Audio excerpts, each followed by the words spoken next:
welcome to the Raymore City Council regular meeting for Monday, July the 12th, 2021. I'll call the meeting to order and ask for the roll call, please. Councilmember Abdelgawad. Here. Councilmember Barber. Present. Councilmember Berenson. Present. Councilmember Burke. Present. Councilmember Circo. Present. Councilmember Holman. Present. Councilmember Townsend. Present. Mayor Turnbow. Present. Would you all please rise and join me in the pledge? I pledge allegiance to the flag of the United States of America and to the republic for which it stands, one nation, under God, indivisible, with liberty and justice for all.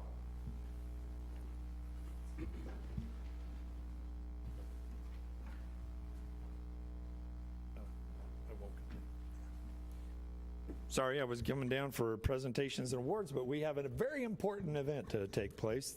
The council last week, 2 weeks ago now, went through a pretty rigorous process, interviewed 3 individuals, and ended up choosing Miss Victoria Wills Scherzer, who will be sworn in now. So, Miss Wills Scherzer, if you'll step forward.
If you'll join us here at the dais,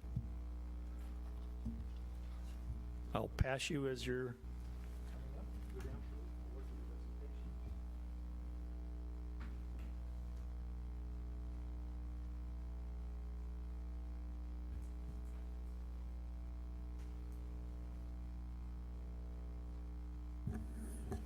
First item under awards and presentations I have tonight is a proclamation. I'd ask Mr. Mustine, if you'll join me up here, please. We're going to recognize Parks and Recreation Month.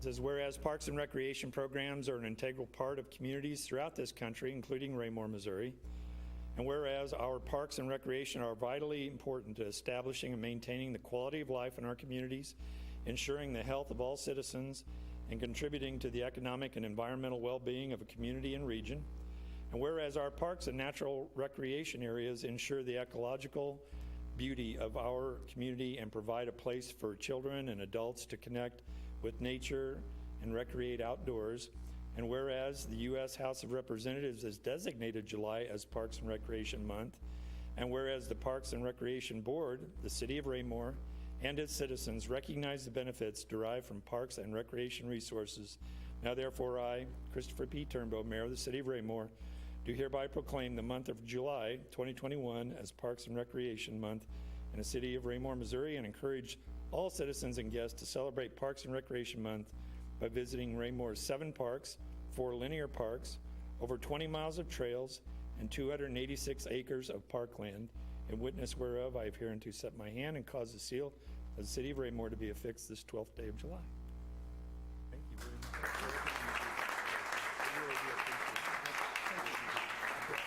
You want to say anything? Sure, go ahead. He always does that. So, well, this is Parks and Recreation Month, and we kick this off with our Spirit of America event, and we have a full month full of activities. This week alone, I'm going to 3 different places to talk about parks and what we do, and it's just an honor and a pleasure to serve the City of Raymore and be a part of this great city, so thank you. Thanks, Nathan. I appreciate it. And if I could please have Councilman Dale Jacobson step forward.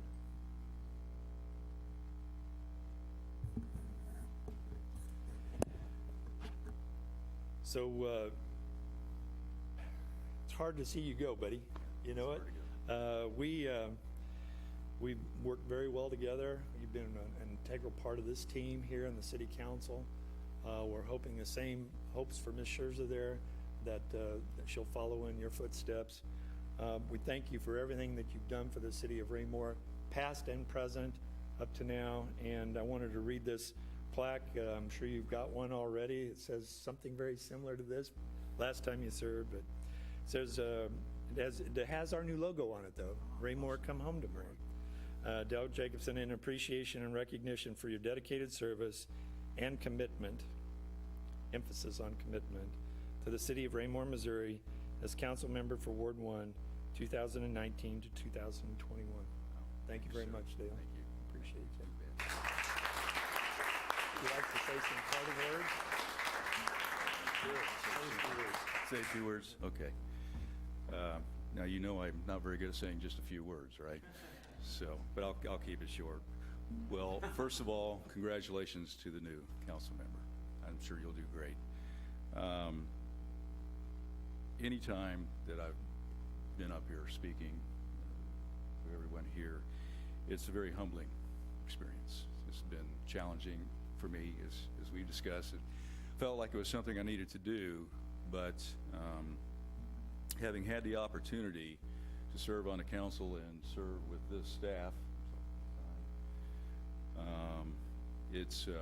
I've learned a lot. I've become a better man for it. I think I've become hopefully become a better person involved in the community.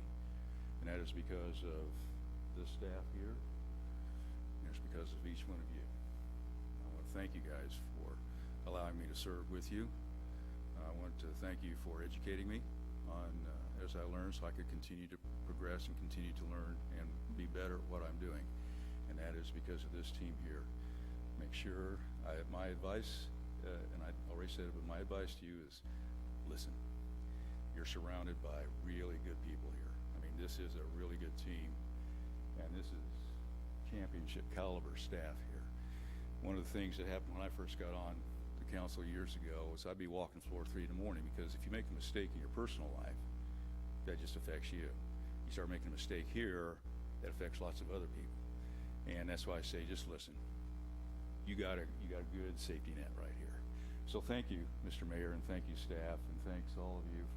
And especially thanks to the city and the entire city, the residents of Ward 1, of course, but the city, for allowing me to represent them and hopefully help make their lives in this community better. Thank you, sir.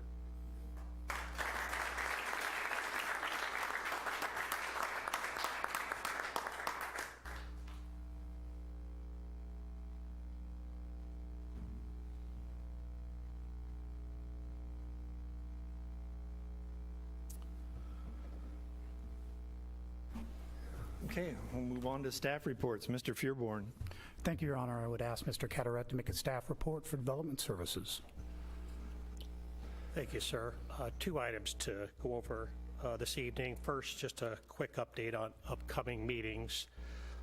Next Tuesday, July 20th, next week. At 6 o'clock, we'll have a Board of Adjustment meeting. Our board will consider a variance request for an existing lot in Juidia subdivision. It's an undeveloped lot. Somebody wants to build a new home on that lot on Chardon Avenue.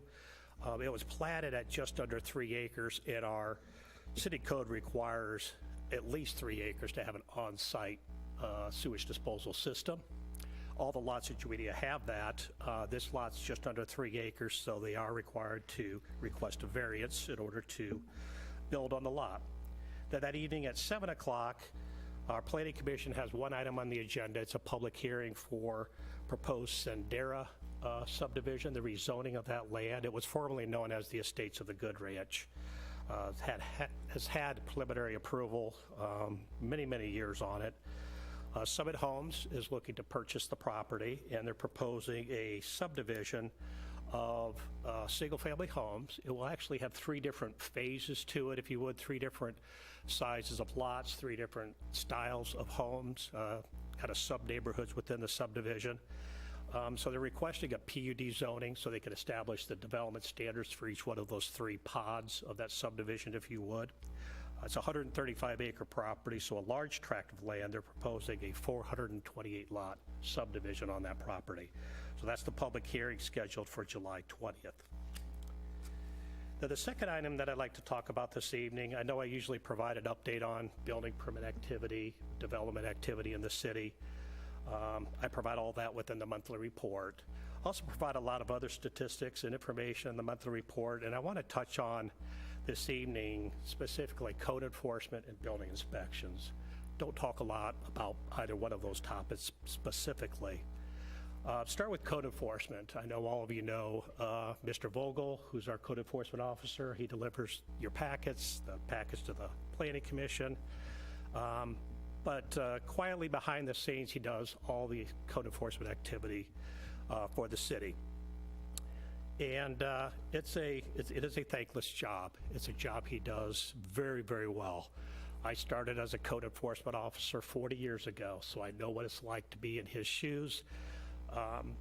Nobody is happy with the code enforcement officer. He takes calls from neighbors because or residents because they have a neighbor that has a problem on the property, or they have a situation that they need corrected. When he attempts to make that correction, if there's a violation, that person's not happy. The whole process takes too long usually. But he handles it extremely well. And I was reminded today, overheard a phone conversation that he was having. An individual received a citation over the weekend for non-compliance. And Drayton was stressing to this individual because the individual had not contacted him. Didn't hear anything, didn't hear the person's story. They're trying to give the story today, but when you get to a citation, it's too late to hear the story. But I could hear the individual yelling at Drayton, and Drayton keeps a very calm demeanor about himself, and he strives to have voluntary compliance. Our whole program is based on voluntary compliance. We don't like to write citations, but we do if we have to. It just reminded me of what he does on a day-to-day basis. Again, I have the statistics in your report. A couple of things I just kind of want to point out. Number of citations absolutely has increased. Again, I stress voluntary compliance, but we're having quite a few instances of inoperable vehicles, of trash and debris in people's yards, and we're having to write citations. And so we're filling up court dockets with that, but that's how we have to gain compliance. We'll go that route. He does a lot of, I have a category here that talks about violations abated by the code officer. These are the things we don't see that happen that makes our community a beautiful community. Individuals, you're driving down the road, maybe a chair falls off their truck inadvertently into a side ditch. He's the one that goes out there and picks those up. Dead trees and landscape medians where they're not being taken care of by individuals, or there's no HOA. He goes out, takes out dead trees, trims trees if he needs to. Blockages at intersections he removes. I've seen him picking up litter along the highway. The collection boxes that we see throughout our community where we collect goods for, clothing and shoes and those things. You wouldn't believe what people drop off with those boxes, or maybe you've seen it, mattresses and just absolute junk. He removes that.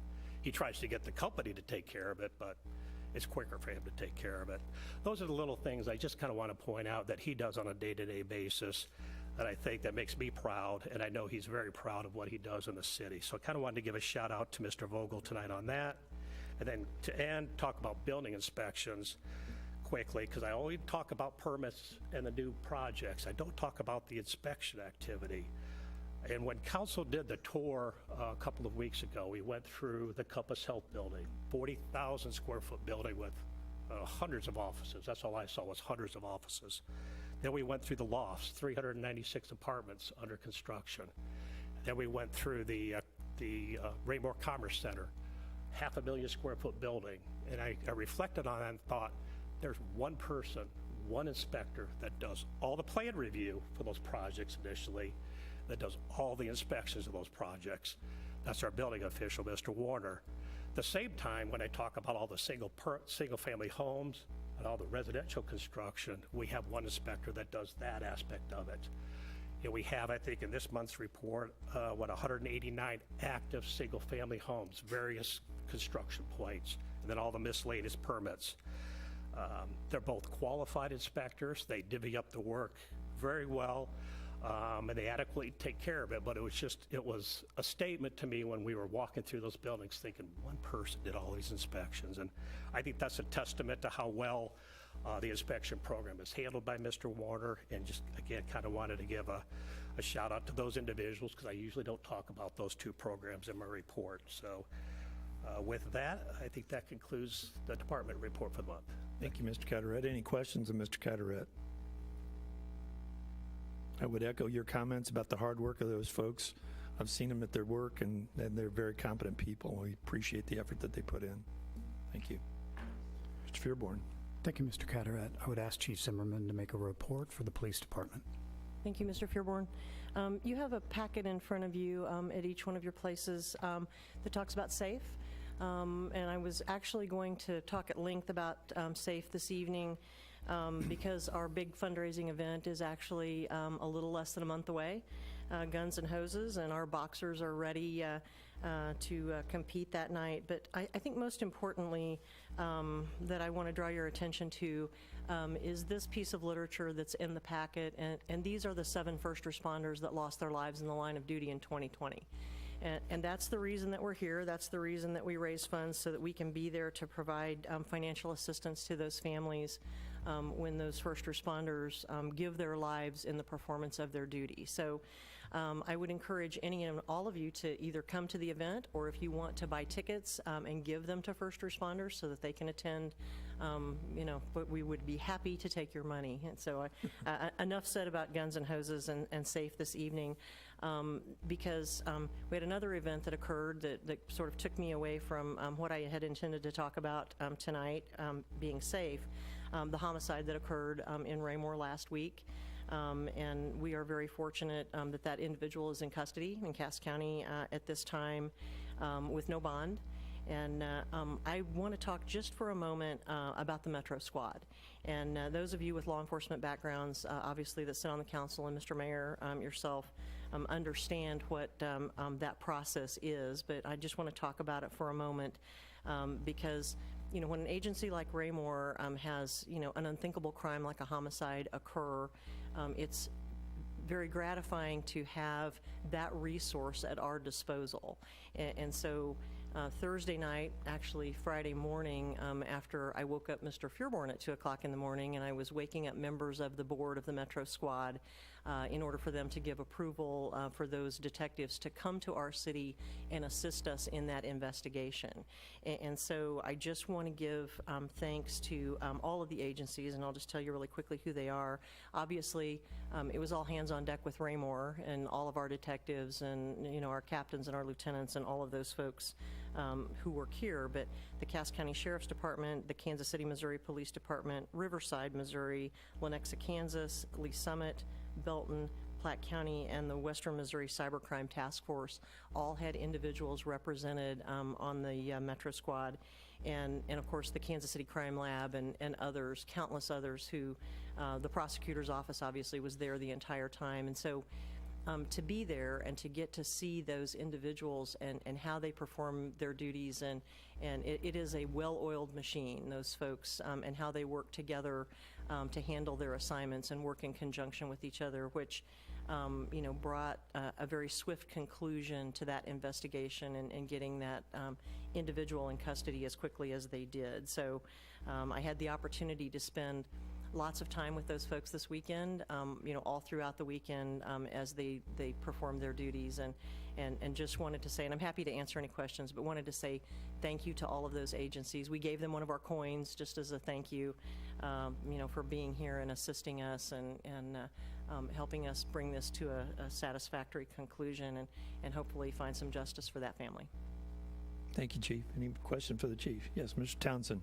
Thank you, Mr. Mayor. Thank you, Chief. Excellent report. I'm just curious, given the clearance rate of homicides in surrounding communities, is it normal to have that level of agencies, multi-agency support, or is it just an awesome relationship that we have?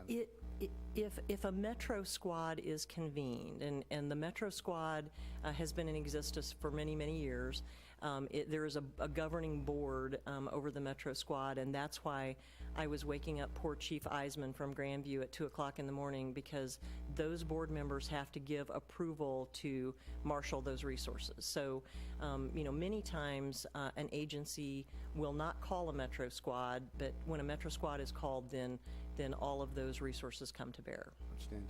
And then just for my curiosity, how long has it been since we've had a homicide in Raymore? I can tell you exactly how long it's been, sir, because it was my first year here. So I came here in 2012, and it was right after I came was the last homicide that we had. I see. Thank you. Thank you, Mr. Thank you, sir. Mr. Holman? Thank you, Mr. Mayor. Chief, great report as usual.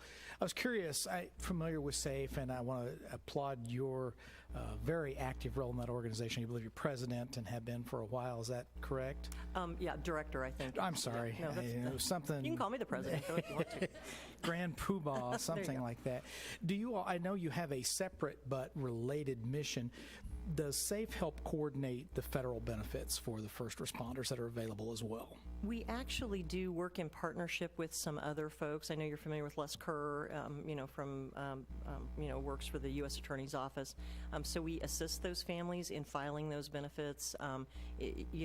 Obviously, it's a very complicated process, and so we like to be there to, provide that assistance, or at least make those connections with the folks who can help them file those benefits. Yes, sir. And that's great. And like most everything in life, people on the outside may say that's a great idea, and they kind of oversimplify it. But if you think about many times a first responder who befalls of fatal tragedies, a younger person, maybe they don't have enough life insurance. That's very common among young people. They don't see the need for that, or they're paying for other things. And so it's great to have that resource, because that is certainly an overwhelming time, especially for young families with children and others that rely on their ability to earn for their family. So thank you very much. I appreciate it. Well, thank you, sir. And to your point, the whole purpose of SAFE is to be there with that money within 24 to 48 hours, so those families are not worried about how they're going to buy groceries or pay the rent. And so thank you. Anyone else? No? Do you have anything else, Mr. Feuerborn? Thank you, Chief. Just one item. Reminder to the council that we do have a work session next Monday night, July 19th. At present, there is only one item on the agenda, but an important one will be the annual review of the water and sewer rates, preparatory to the public hearing in the following meeting of the council. That concludes staff reports this evening. Thank you, sir. Any questions of Mr. Feuerborn? Not, we'll move on to the consent agenda. There are 5 items on the consent agenda tonight. I'd entertain a motion to dispose all of it or part of it. Mr. Mayor, Mr. Townsend. move that we amend the consent agenda and remove items A and B, city council minutes for June 21st and city council minutes for June 28th to be considered separately, and that items C, 2019 inflow and infiltration reduction project, acceptance and final payment, item D, 2020 street preservation project, acceptance and final payment, and item E, Johnston Art Electrical acceptance and final payment. Thank you. Is there a second? Do we need a second for removal? I don't think we do we, sir? No, but it was included all in the same or in the same motion. Exactly. Yeah. Right. Okay, I'm sorry. I'll second the motion. Then I'll repeat the motion. I'll Yeah, second. the motion's been made and seconded to approve the consent agenda with the removal of items A and B for separate acceptance, and the approval of items C, D, and E. Any further discussion? All those in favor of the motion? Motion passes 8-0. Now I'd entertain a motion to dispose of item A, the City Council special meeting minutes for June 21, 2021. Mr. Mayor, Mr. Townsend. I move that we approve items A, consent agenda, city council special meeting minutes for June 21st. Thank you. Is there a second? I'll second the motion. Motion's been made and seconded to approve City Council's special meeting minutes for June 21st, 2021. Any further discussion? All those in favor of the motion? 7 yes. Any abstentions? 1 abstention. Okay. And the same with item B, City Council special meeting minutes for June 28th, 2021. I'd entertain a motion to dispose of that. Mr. Mayor, Mr. Townsend, I move that we approve City Council special meeting minutes, June 28th, 2021. thank you. Is there a second? Yes, sir, I'll second the motion. Motion's been made and seconded to approve the City Council special meeting minutes for June 28th, 2021. Any further discussion? Hearing none, all those in favor of the motion? 7 yes. Any abstentions? 1 abstention. Motion carries 7 yes, 1 abstention. We'll now move on. We have no unfinished business tonight, so we'll move on to new business. Tonight we have the selection process for the Mayor Pro Tem. Under this section 3.4 of the City Charter, the Mayor Pro Tempore provides the City Council, or provides that the Council shall elect annually from among its members a Mayor Pro Tempore. The Mayor Pro Tempore shall assume the powers and duties of the mayor during the absence or disability of the mayor, or if a vacancy occurs, which has happened just in the recent month. While assuming the powers and duties of the mayor pro tempore shall retain his or her vote as a council member, but shall not possess the additional mayor voting power provided by Section 4.4, Parent A, and shall not possess the mayor veto power provided by Section 4.4, Parent C. I'll open the floor for discussion. Mr. Mayor? Yes. Maybe my gyroscope's off, but did we vote on consent agenda C through E? Yes, Your Honor. Yes, sir. Yes. I'm sorry, I'm way off tonight. Same, okay, Somebody go get him a Code Red. It helps. A little caffeine. I'm good. Got it? All right. The floor is open. Anyone? I'd entertain a motion. Mr. Mayor? Yes, Mr. Holman. I nominate Councilmember Townsend.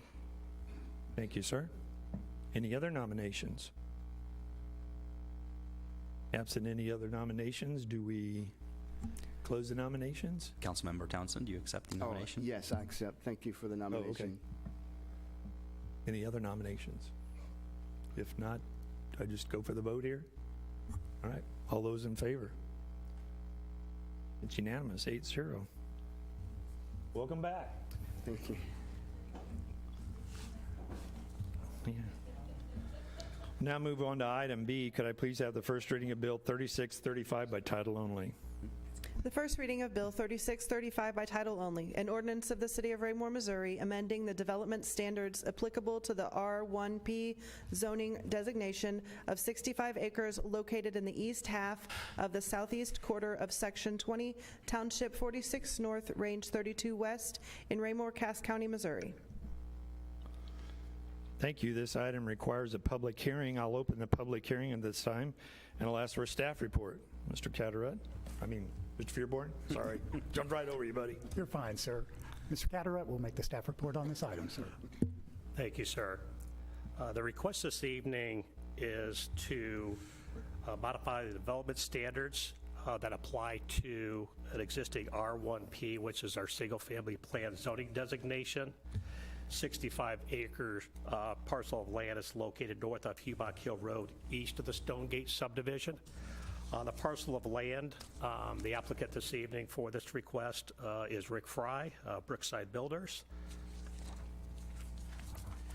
So that this property, it's not an actual rezoning request before you this evening, but it is a request to modify the development standards that apply to this R1 zone property. Note a couple of things about surrounding property. To the north, we do have both R1 in Brookside 10th plat and R1P zoning, which is part of the Brookside 8th plat. To the south is the R1P zoning district of Prairie View.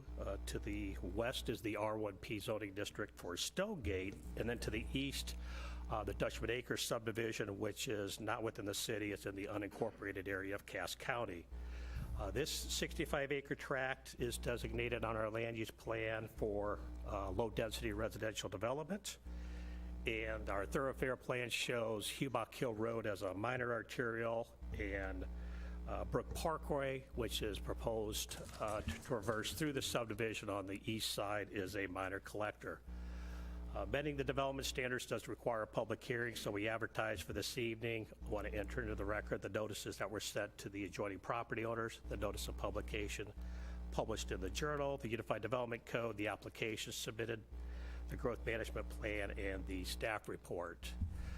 For this request, I think the history of the property is very important to understand how we got to this request and the recommendations that apply to this request. The property has been under the ownership Mr. Fry and Mr. Park for many, many years. They came forward in 2006 for the current zoning of R1P, and at the same time, they brought forward the preliminary plat for what was called Brookside South. They are the developers of the Brookside subdivision to the north, and this was initially proposed just to be an extension of the Brookside subdivision. And so back in 2006, the preliminary plat at that time had 158 lots, single-family lots on it. That preliminary plat remained valid in 2018. Since, as with other preliminary plats where the council was requested to extend them over many years, it was finally came to the point where with no activity, that preliminary plat did expire. When I mentioned the other subdivisions surrounding it, I mentioned the P zoning districts. What happened with the Brookside South zoning, very similar to what happened with the surrounding zoning to the north, west, and south, was keeping single-family R1, but amending the development standards, whether it's lot size or setbacks, appropriate to those subdivisions. Stonegate and Brookside, what they amended was side yard setbacks. Prairie View went through multiple phases for their zoning, and they've modified lot size, lot width, and setbacks and building coverages. The property itself, continuing with the history, it was in 2018 when the developers came forward to a Good Neighbor meeting and to the Planning Commission with a request to rezone the property to R2, which allows single and two-family. The principal use they were proposing at that time was two-family. At the Good Neighbor meeting, we had a number of residents come out from Stonegate, from Brookside, that had concerns with changing the land use to two-family.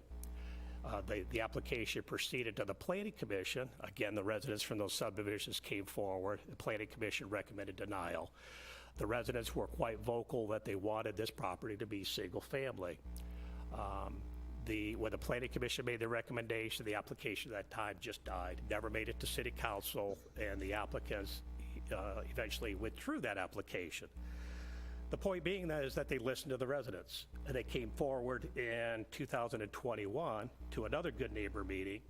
They also met with the president of the HOA from Brookside and presented a new proposal, the one that's before you this evening, which is all single family, and which is what specifically the Stonegate residents requested.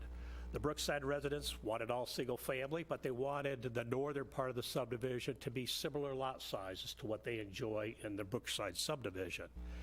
And the developers have come forward with the request this evening that again, it's all single family. The northern third is the standard R1 lots that you see in the Brookside subdivision. The southern 2/3 are more narrow lots. And again, what they're trying to do here, we've seen in many other subdivisions recently where they're providing a mixture of lot sizes, so they have a mixture of price points and housing sizes. At the Good Neighbor meeting, the residents asked questions about, well, what are the lot sizes that are being proposed? The lots on the north, again, the north third, we're talking about 65 or 70-foot wide lots. On the south side, we're talking the 45-foot wide lots. Price points, what are the price points? They reference $250,000 to $350,000 as the starting price points. Square footage, the smallest unit, 1,300 square foot. That's without a basement, and most of the lots in the subdivision can't support a basement. All two-car garages. All basic questions the residents wanted to know. what kind of home is going to be built there. The request this evening, the details of the request, again, they're modifying those standards, so the minimum lot size they're requesting is 4,500 square foot. That is in line with other subdivisions that we've recently approved. The Eastbrook subdivision in Creekmore now has 2 phases in it. Those are 40-foot wide lots. Same minimum lot size of 4,500 square foot, but actually a little bit narrower home. The first phase of that subdivision, every lot's under construction. If you go up there right now, every lot is under construction. And many of those homes are actually already sold. The reason, the market's demanding it. That's why you're seeing that request as part of this proposal this evening. The Parkside subdivision that was recently approved north of Hawk Ridge Park, again, reduced lot size, reduced lot widths. Even our Morning View subdivision that's been around for many, many, many years enjoys a minimum lot size of 5,000 square foot, lot width of 50 foot. So this request, again, similar to what we've seen in other subdivisions, to create a variety of housing styles and price points. When they ask for these modification of development standards under our code, there's a menu of amenities that they have to provide. What does the city get in return for allowing you to deviate from our standards? In this case, there's many amenities that we believe they're providing. Of course, the extension of the Brookside Trail, which is the 10-foot trail. They'll extend that from Bristol all the way down to Hubach Hill Road. They've already constructed the Brookside Trailhead parking lot, which was part of the whole Brookside South subdivision, so it did count towards park requirements for this subdivision. They're providing a playground next to an existing pond area. They're providing buffers along both Brook Parkway and Hubach Hill Road, again, to have separation from the right-of-way and the rear yard of, or side yard of individuals' homes. Again, a definite amenity for the subdivision. As well as you'll see when the applicant comes forward, multiple housing architectural styles, fronts for the homes. And of course, a considerable amount of open space.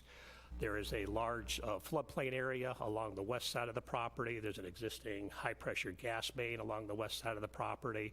The closest homes in this subdivision to their west property line or to Stonegate is 500 feet. That is all being left as open area. So we consider the amenity package to be more than adequate. Anytime we get a application such as this and the companion preliminary plat, we provide it and discuss the matter with the school district, so they're well aware of what the proposal is. And again, based upon what they're asking for this evening, and this rezoning application is directly tied to the next item on your agenda, the preliminary plat, so they're held to the number of lots that are being shown here. We're adding 14 lots over what they were approved for back in 2006. So that's, in essence, what needs to be looked at as, okay, what are we increasing from when this was initially approved by the city? It's 14 lots, which is why the school district comes out and says it has no impact on our ability to meet the needs of the students. I mentioned the floodplain, all of that already. One of the comments that we heard from some of the neighbors and the planning commission was compatibility of this subdivision with the surrounding area. And my response to that is we have a compatibility ordinance in our Unified Development Code. It's called a Subdivision Adjacency Standards. It's been in the code for many years. With that separation that we have to Stonegate and with the existing same lot sizes to the Brookside subdivision to the north, this proposal completely complies with our Subdivision Adjacency Code. What I want to make note of that is that any properties that's in the county does not qualify for our subdivision adjacency. We don't consider properties that are in the county as part of our adjacency requirements. So this property completely meets, development completely meets that part of our code. Again, I mentioned tying it to the preliminary plat. The zoning standards will apply for the entire property. So when we talk about the lot width and lot size, it's over the entire 65 acres, but they're also held to the preliminary plat. So they wouldn't be able to take the northern third lots and in the future come in with a phase that would reduce it down to the 40-foot lots without coming back through the entire process for approval by the city. So they are held to what you're seeing as part of the conceptual plan for the subdivision. On the request, we always look at, have the engineering division and Mr. Kraus look at adequate public facilities, which they have done. In their memorandum, they talk about the capacity of Hubach Hill Road, which was designed to handle the traffic from this subdivision. The sanitary sewer facilities do cross through the property, and the water facilities are provided by the Water District number 10. And I know they have a line that goes to this property, and the developer has been working with the district to be able to extend that line north along Brook Parkway to serve all the subdivision. So we do believe there's adequate public facilities to serve the entire property. In the report, I provided staff proposed findings of fact on the rezoning request. Specifically, it goes to staff recommendation that we made to the Planning and Zoning Commission and that we're making to City Council this evening. That staff does recommend that the council this evening accept the staff proposed findings of fact and approve the modifications to the development standards for the subdivision this evening on first reading. A couple of things I want to note with staff recommendation at the public hearing before the Planning Commission. There were three individuals that spoke at that public hearing, and I've included that in the record, the excerpt for the Planning and Zoning Commission minutes. No residents from Stonegate spoke at that public hearing. No residents from Brookside spoke at that public hearing. And I say that because I won't say they're in favor of it, but if they were against it, we would know about it, because we knew about that when they tried to do the R2 zoning. We've known about that, you know, from other subdivisions. If residents aren't happy with the proposal, they let us know. And none of those residents from those subdivisions appeared at that public hearing. The three residents that spoke were all from Dutchman Acres. One of them is a city resident. He has the one lot, one of the lots in Dutchman that's along Madison Street that is within the city. So he was a resident and spoke at the meeting against the proposal. The Planning Commission, again after the public hearing on June 15th, did vote 6-3 to reject staff proposed findings. They came up with their alternate findings, which I've included in the staff report. And their recommendation to the council was to deny the rezoning request. It was a 6-3 vote for recommending denial on the rezoning request. Again, I mentioned the minutes are in your packet for your consideration, and that concludes staff report. Thank you, Jim. Does anybody have any questions of staff at this time before I ask the applicant? Mr. Burke. Thank you, Mr. Mayor. Mr. Carteret, question for you on page 51 where it talks about residential amenities. In the group 1, it says developments must provide at least one amenity from each group installed at the same time as public improvements. In that group 1, the active recreation amenities, what is the qualifier in that group? They are not providing one of the amenities that's specified here: golf course, the athletic fields, basketball courts. That could be an amenity that they provide along with the playground area that they're showing. It's beside the pond area. It's where they're doing that activity center, but there's no swimming pool, no clubhouse proposed. So the court activity and the playground activity, which is the playground actually is the next category as well. So it does meet, according to this, it says, if I read it correctly, it says one from each amenity. There's Yes. 3 of them. I see a couple in the group 2. Yes. I see some in group 3, obviously, but Court activity of the first category. I don't understand what that means. Basketball court, Okay, so is that- some type of active play area is provided. Okay, so Yeah. is that somewhere in this?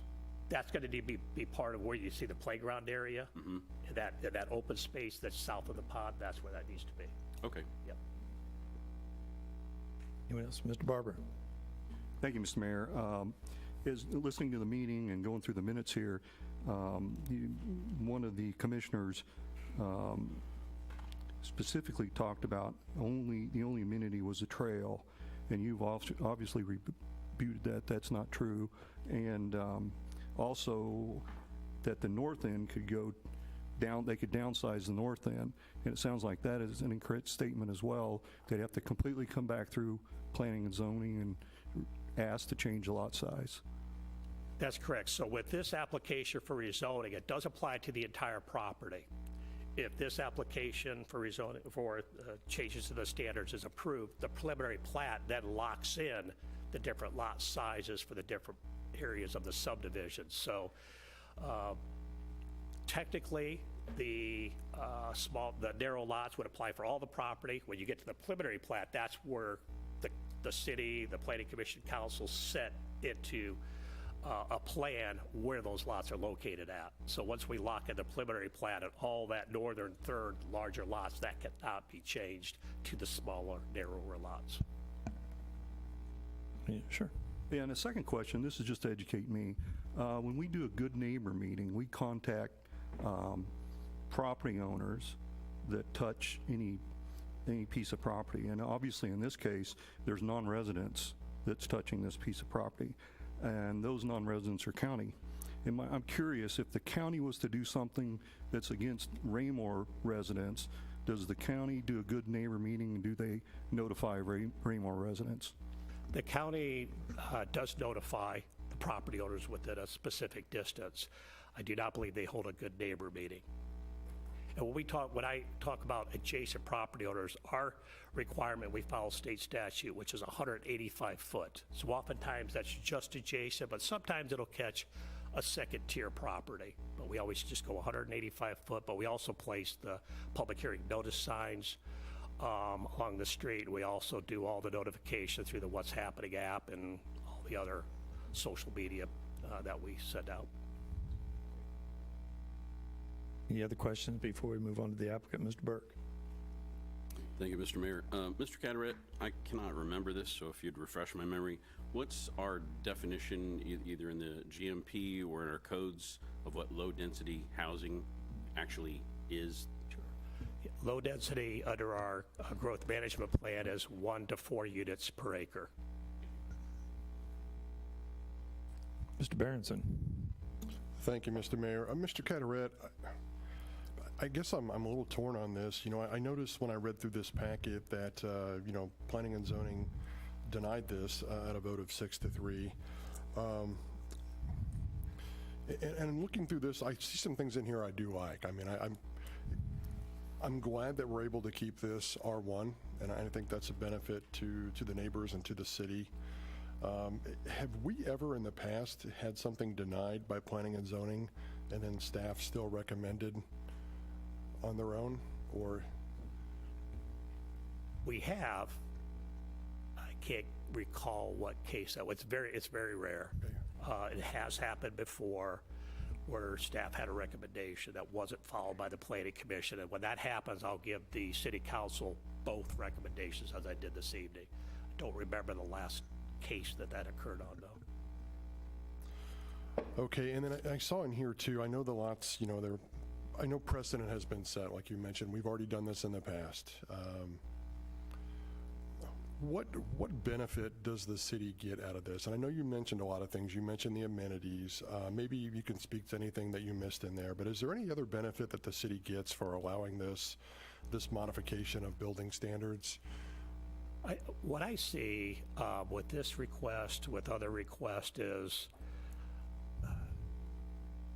potential buyers of homes within the city have a lot of different desires, a lot of different needs, a lot of different price points they can meet.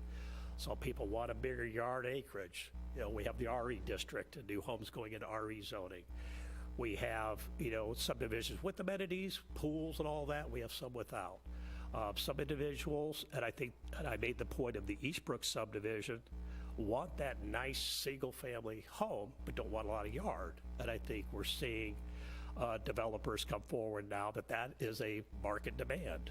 And again, I talk about the one subdivision, every home's under construction. That's unheard of any other subdivision in our city, for somebody to come in and build all the homes at one time and have the pre-sale of homes they've had up there.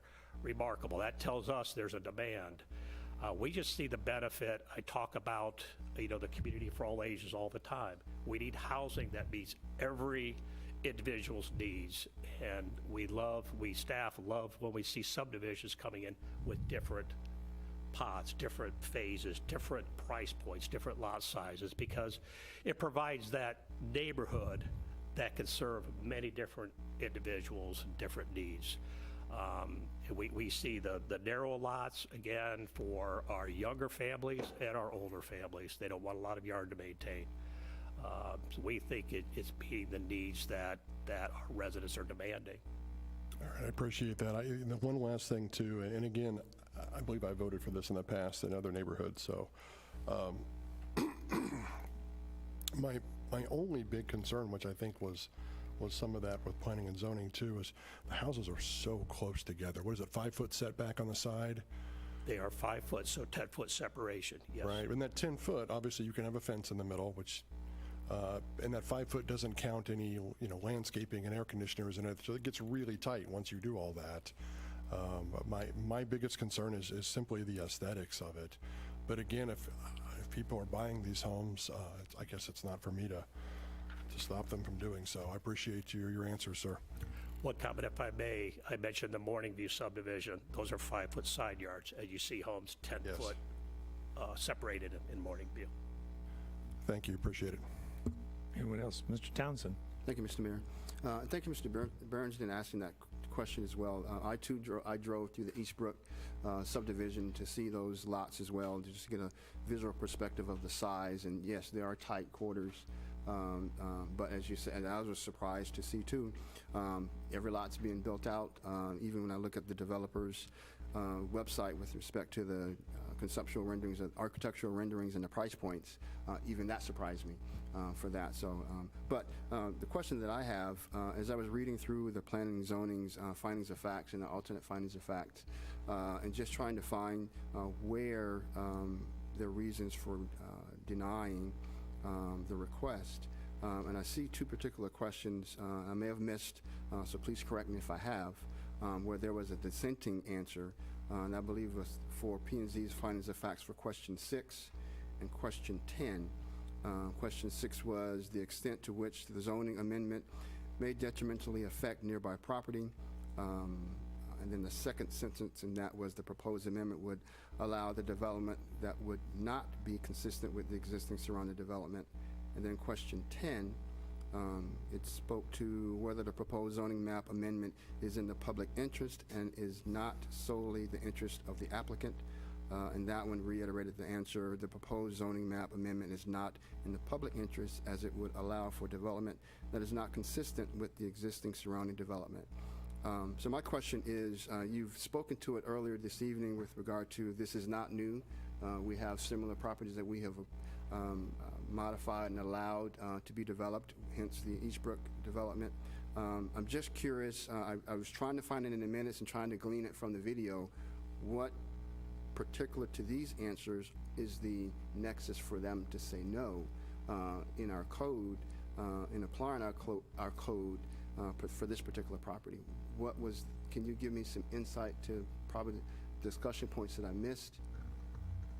I can provide a couple of comments. Hard for me to speculate, their specific reasons, but they talked at two of the items I talked about this evening. Again, with the compatibility of the area, perhaps they were giving credence to the lots to the east, which, we had identified that compatibility, the adjacency standards were met, but I don't know if that wasn't in the actual verbal discussion, perhaps outlined like I did this evening, specific to the 3 subdivisions that are in the city. And then there was discussion about the area feeling too dense. And I think when they looked at the southern 2/3, you see the lots close together, you think of, we got higher density here. Overall density for the entire subdivision is 2.6, right in the middle of our low density category. 2.6 is the density of Brookside, of Stonegate. That's just the average. Creekmore's right at 2.6. I think just when they looked at it, that was a comment that they made for the finding, was they felt it was still too dense. I see. Thank you. And I did feel that close quarters, if you will, when driving through the Eastbrook area there. And we've had that conversation before on other properties with regard to, okay, so once the buildings are built out and the homes are built out, on-street parking, what does that look like? Once you start putting that in, what impacts does it have on EMT and such? But we've answered that. We've mitigated those challenges in other areas. And in this particular one here, this is the questions that, as Mr. Burnson said, we don't normally go against our P&Z when they come with their findings of fact. But I was struggling to find the reasoning for these answers here, given the totality of the application and staff's findings of facts with respect to the rezone and the modification of the lot sizes. So, thank you. Mr. Zur, would it be appropriate for me to give my interpretation on that particular motion, having been a member of that? You did participate. Obviously, you'd be speculating as to what the thoughts were from any of the other individuals, but you could speak with regard to your experience and your opportunity and review of the application at the Planning and Zoning Commission level. I may save it to the actual motion on that item. So I would open the floor to the applicant at this time, Mr. Duke. If you'd like to step forward, state your name and address for the record.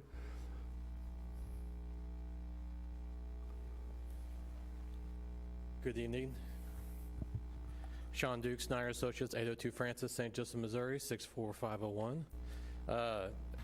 As Jim had mentioned here, it's a very good staff report for us. Thank you, Jim. I'm having to pass out some documents for us, just kind of give you guys a little better way of viewing the architectural renderings we have of house styles we've looked at, along with some other documents.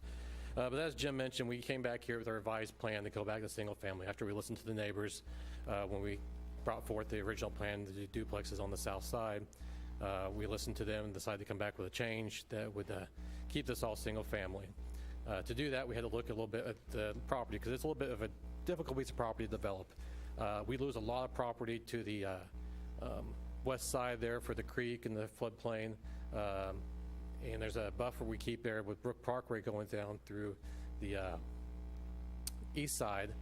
Creates a challenge where we can only build between those two spots. And trying to find a way to balance the density where it is a developable subdivision, we looked at some different options.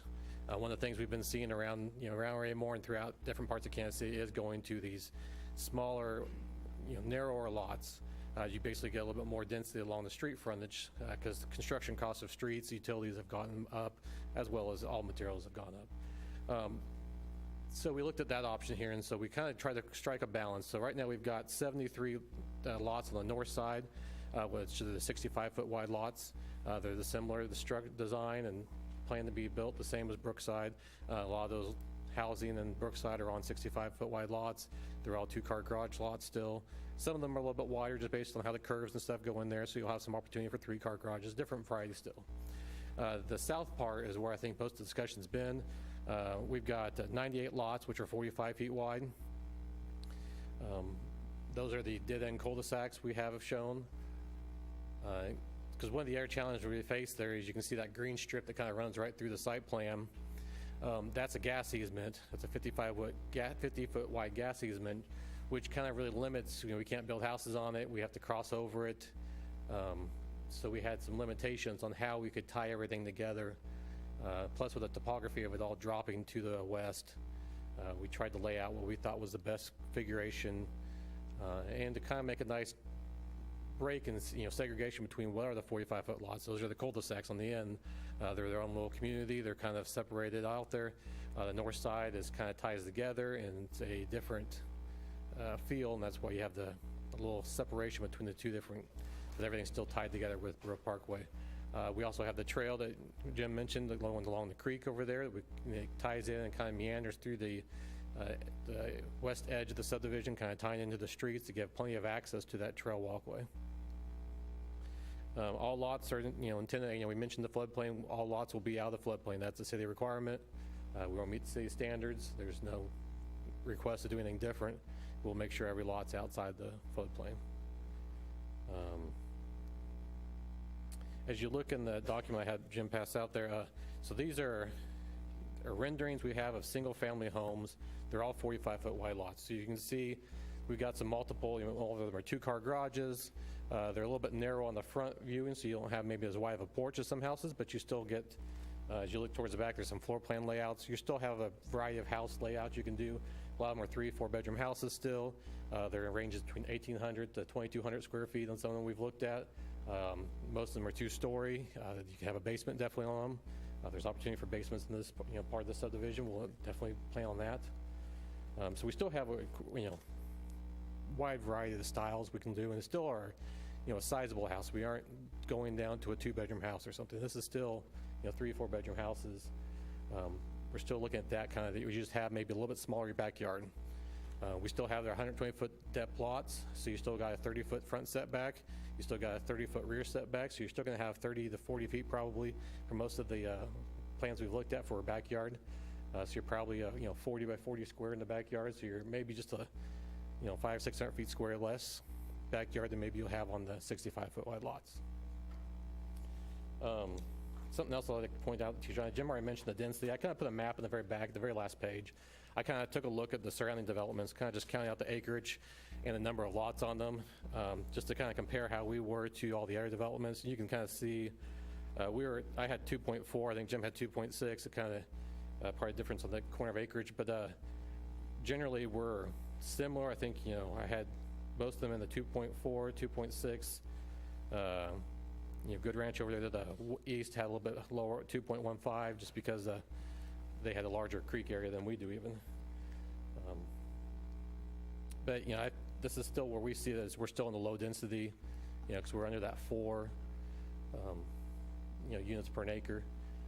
This is what we tried to accommodate here. We tried to put together what we thought would be the best combination of a plan to provide some variety of housing, provide something where we could get a density where it makes the project feasible, and to still make a nice development.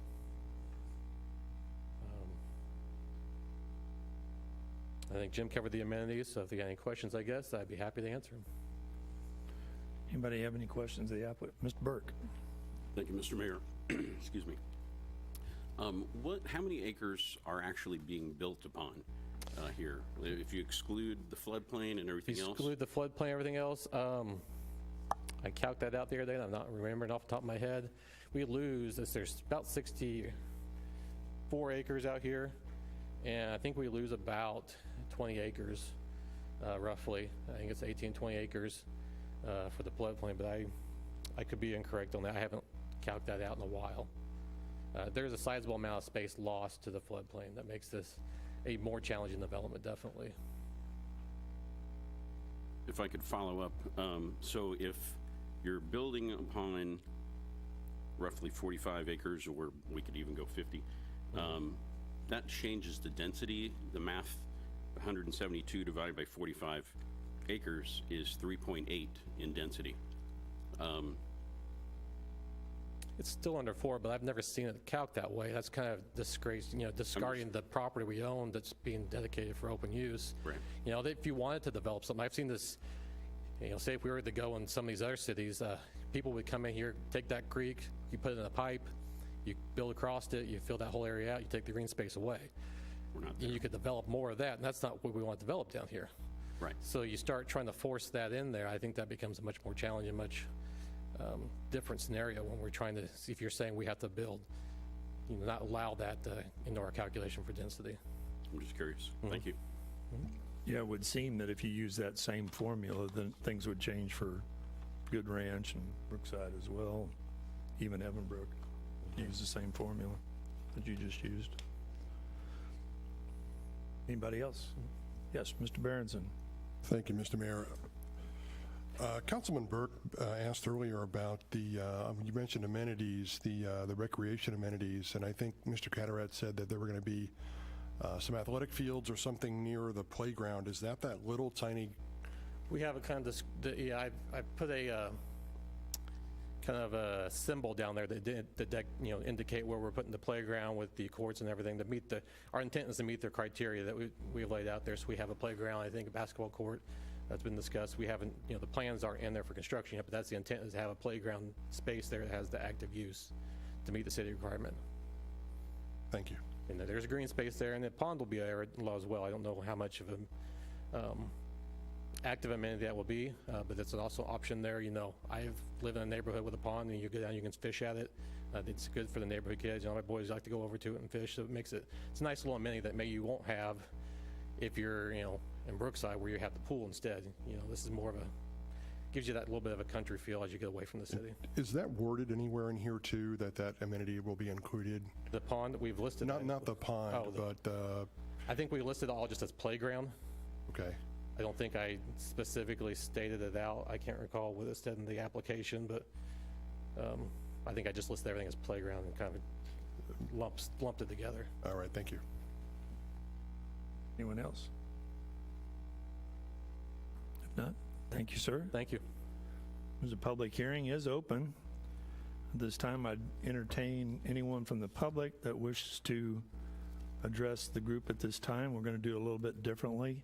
Anyone that is a Raymore resident that would care to approach the council first. I'll give everybody an opportunity in the room to speak to the subject if they wish to. But at this time, I would invite Raymore residents to step forward. State your name and address for the record. Try to keep your comments to 5 minutes or less.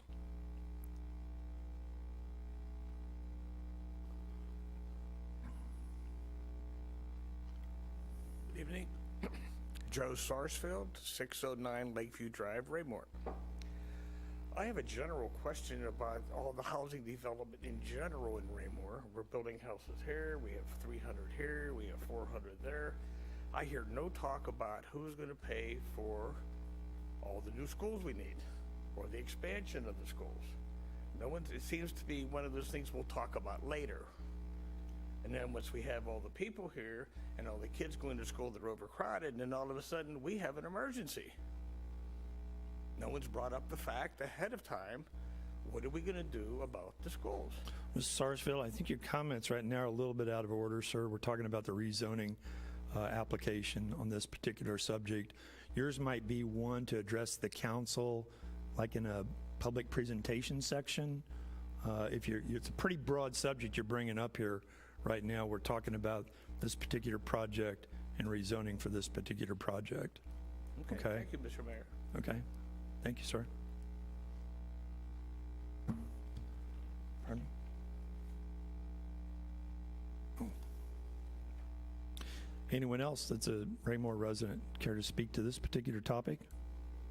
If not, anyone else in the public would like to address the council tonight? State your name and address for the record and keep your comments to 5 minutes or less, please. My name is Priscilla Morgan. I live at 1124 West Hubach Hill Road. I am the 4 acres directly east of this property. I'm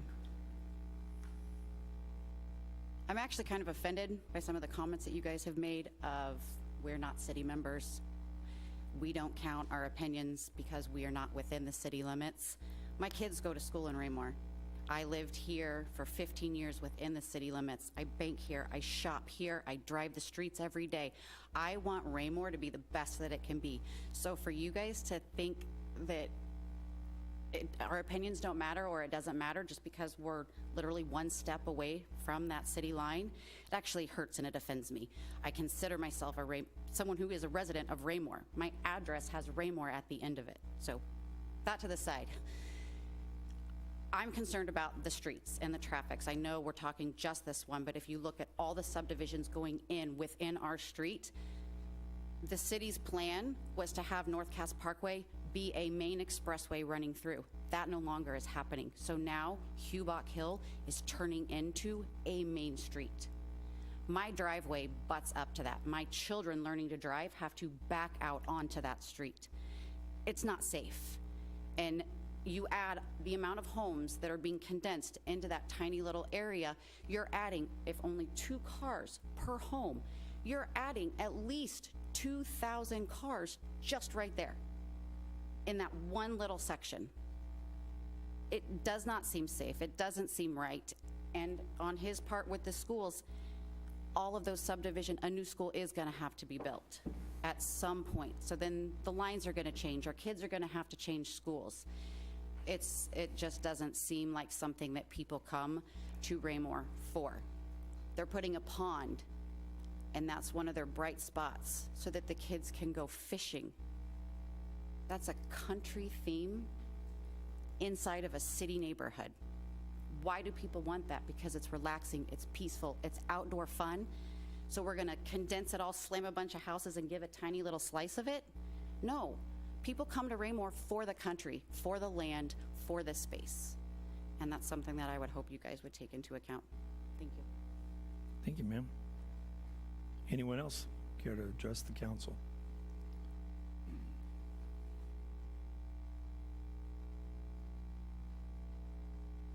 Christopher Yates, 1011 Magnolia, resident of Dutchman's Acres. After having been through several of the Good Neighbor meetings and tried to understand through social media what each one of the people that have attended have a problem with this is, well, I can't go back and change that it was formally approved for 158 homes or plots. I understand it's only 14, but what we're really looking at is the precedent that it sets. Now, I'm not a Raymore resident. I do want to piggyback on what Ms. Morgan said. I have Raymore at the end of my address. I care as much about as what's going to happen as anyone else. And I'm sorry that there's not more people here to actually address their feelings about it. But I guarantee you they do. So right now I'm going to try and press something on each one of you. Look around the room. The people that are here. This is Raymore. Okay? Look at the age brackets here. Look who resides here. Not just in Dutchman's Acres, but in Raymore. This is your cross-section. You are the cross-section. I understand that we have to make projections, and we have to think about, okay, who's going to buy these homes? Sir, Mr. Burke, love your comment. I think you're absolutely right. I think that the density, when we're talking about the actual buildable area, is exactly what we're all getting at. It's squashed together. And I'm pretty sure that none of you would buy a home with 4,500 square feet of land. You don't. And I know this because I've searched through property records. I know the sizes of each one of your houses. I know how many vehicles each one of you drive. And do you realize that on average, each one of you has more vehicles than you have parking spaces? And if you're the cross section, don't you think that's going to be the exact same thing? It's going to add that much more congestion, that much more problems. I believe during the Planning and Zoning Commission, they were talking about the length of the dead ends into the cul-de-sacs. It's just going to be too much. If we're only talking about 14 homes, please don't. Because I can't talk about this without actually talking about the proposed Sendera project. 428 homes, same thing. Do we want to make that the precedent? I'll put it with this. I grew up in Belton. One of the things Belton was known for was trailer parks. I understand everybody needs a home, and I know that's a derogatory term. Everybody needs a house over their head. Do we want Raymore to be the place that you come to get a tiny home, but go work somewhere else? It just doesn't make any sense. People come to Raymore because they're like each one of you, and they're like each one of us out here. We buy because we want the space, we want the quiet, we want the room. We want to have that neighborhood feel. I've lived in an apartment. It was fun while it lasted. I lived in a small home on a quarter of an acre in Kansas City. Moved out of there. Now I'm on 3 acres that I love. And I realize that I don't live exactly adjacent to this. I live just across the pond. But the fact is, I know that all of these developments are going in around us one way or the other. I just don't believe that this is the right path if we're trying to cram this many people in. Because all in all, let's just talk about figures, rough guesstimate. The proposed apartment complex to be built south of Sam's Club, 300 units. Proposed Sendera, south of Dutchman's Acres, 428. Plus this one, 172. Seriously?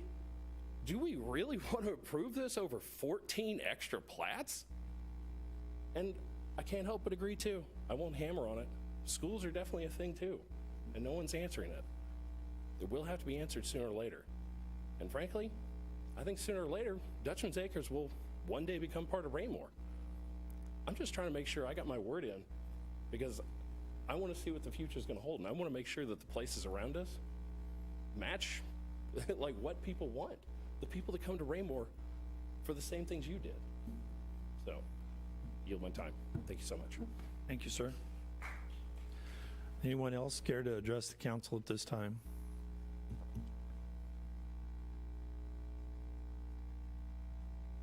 There's no one else. I'll close the public hearing at this time. And I'll ask if there's a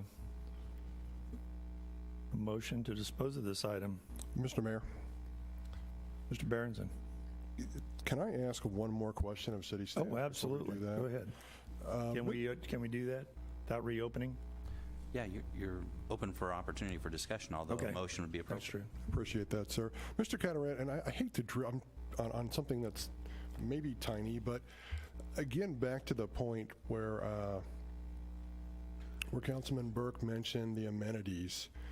Does it in any way here state that they are doing this Group 1 active recreation amenity, like an athletic field, a basketball court, a tennis court? I know it's not in the map, and I know the map isn't exactly an exact representation of what they're doing, but is it stated in black and white in here that they are putting that amenity in? Where it gets stated in writing where it needs to be is when we do the preliminary plat, we have that memorandum of understanding which specifies all requirements of the city, all requirements of the developer. It needs to be listed there and the timing of when it gets completed. That's really where the other amenities, the construction of the trail, the buffers, the other requirements, the playground needs to be in the MOU. Okay. Gotcha. All right, I appreciate it. Thank you. Anyone else? And I'd entertain a motion to dispose of this item. Mr. Mayor, Mr. Townsend. I move that we approve Bill 30, the first reading of Bill 3635, Saddlebrook rezoning. Thank you. Is there a second? Yes, sir. I'll second the motion. Thank you. Motion been made and seconded to approve the first reading of Bill 3635. Any further discussion? So at this time, I know you had a question about planning and zoning. So while Ms. Jardu does a great job, she wasn't quite as articulate as Mr. Carteret tonight was on the subject. And I think had Mr. Carteret been the one that potentially made that proposal, there were some particulars that he got into because of what was in the minutes of the planning and zoning meeting. You might have understood it a little bit better. I didn't speak up during the rezoning portion of it, but I did speak up to it later, and 3 votes went the other way at that point. But on the zoning part, I think a lot of emphasis was placed upon what Mr. Faulkner brought forward to the group without the ability to talk about the planning for all ages, the variety of housing stock available in our community. And I think that's probably the difference there. Frankly, had there been an opportunity for reconsideration, it may have changed a little bit, but we didn't have that opportunity. So anyway, that's my 2 cents worth on that. And I'd be happy to answer any questions if you have anything related to the zoning part of planning and zoning on this particular issue. Thank you, Mr. Mayor. Okay. Any further discussion? Hearing none, all those in favor? Oh, Ms. Abdel, go ahead. Sorry, just a quick question. I'm just curious, so should we mirror tonight the vote of planning and zoning? If we were to deny this, do we even vote on the preliminary plat? You do not. Okay, so this is like, if we don't approve this, then we don't even look at the next item. Correct. The preliminary plat was based on the rezoning being approved. I thought that's what I understood. I just wanted to verify. Thank you. Okay. Mr. Mayor. Mr. Townsend. Thank you, Mr. Mayor. I appreciate the comments tonight, and I appreciate Mr. Carteret's report, and I appreciate the comments this evening from all of our esteemed guests as well. I hear the comments. One of the things that I've heard throughout my time here on the council has been the opportunity for providing equitable housing at different price points and opportunities for housing. We've heard Mr. Cataract, give us a report on we are a landlocked community and we're running out of lots. And we've recently had several lots become before P&Z and planning and zoning to develop some additional lots for our area. Yes, some of these houses are not the style and size that we would normally purchase because the market is different. The different types of houses are different. If you could indulge me, Price Chopper sells different flavors of ice cream at different price points, at different brands, because it speaks to different customer base. If they sold one version of ice cream, they would only sell a certain amount of ice cream, but they have a profit margin they're looking for. We are a community that we're trying to provide housing opportunities and housing options to speak to the residents, current residents, the next generation of residents, those who are moving here for whatever reason. So that's been the strategic plan that we've given and the guidance we've given our staff, that this and prior council has held them account to, that the developers have come to this city to provide us those opportunities for our residents. And this particular property in general has had its challenges getting to this point. And this particular product is a compromise in my eyes that they've responded to what the residents wanted, surrounding community, that they wanted single family. And this is single family. This is single family that is very similar to what is already here that we've heard this evening. So for me, I find it hard to say no, given the findings of fact by staff, given the precedent that has been set, and given the market that is driving the demand for this type of housing, for this type of property sizes. So for that's my reasoning and just voicing my concerns with this particular one. And while there may be some history behind certain aspects, but this particular piece as has been presented, and the challenges as we move into the next agenda item that we'll address further, my vote would be yes in regards to this. Thank you, sir. Mr. Circo. Thank you, Mr. Mayor. I guess I was curious. What I see here is on the P&Z denied 6-3 on the zoning, but if the zoning would pass up here, then it looks like they approved it 6-3 on the plat. So the P&Z said, yeah, if you zone it, then we'll approve it 6-3 to have it built on the plat, from what I'm reading here on the same night, right? Is that correct, 615? That's part of the minutes of the meeting. Yeah, so that's what I see here. So the 6-3 denial went to a 6-3 approval on the same evening. It depends on the zoning. Right. Okay. Anyone else? Mr. Holman. Thank you, sir. I would concur with Councilmember Townsend's comments.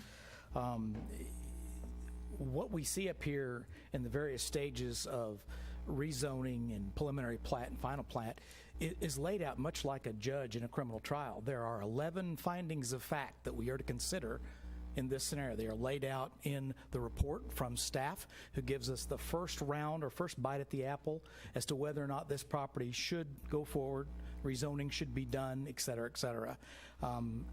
I was conflicted with planning and zoning's two separate findings of 6 and 10 being different than what staff had. And as far as I can tell, they're just not correct.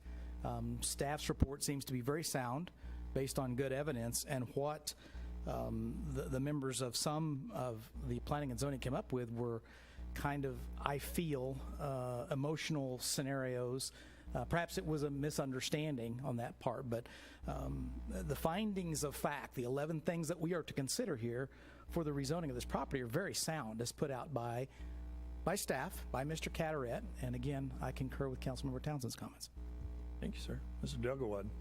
Thank you, Mr. Mayor. I was also going to agree with Councilmember Townsend, comforted additionally in the fact that one of the concerns we heard from planning and zoning, or heard read, was that what if they change it? If we change this zoning and then they change the lots in the north side of the community, and Mr. Cataract told us tonight, and it's a fact, that we have the safety net of the preliminary plat that we'll be approving just right after this, so there won't be that opportunity for them to change that.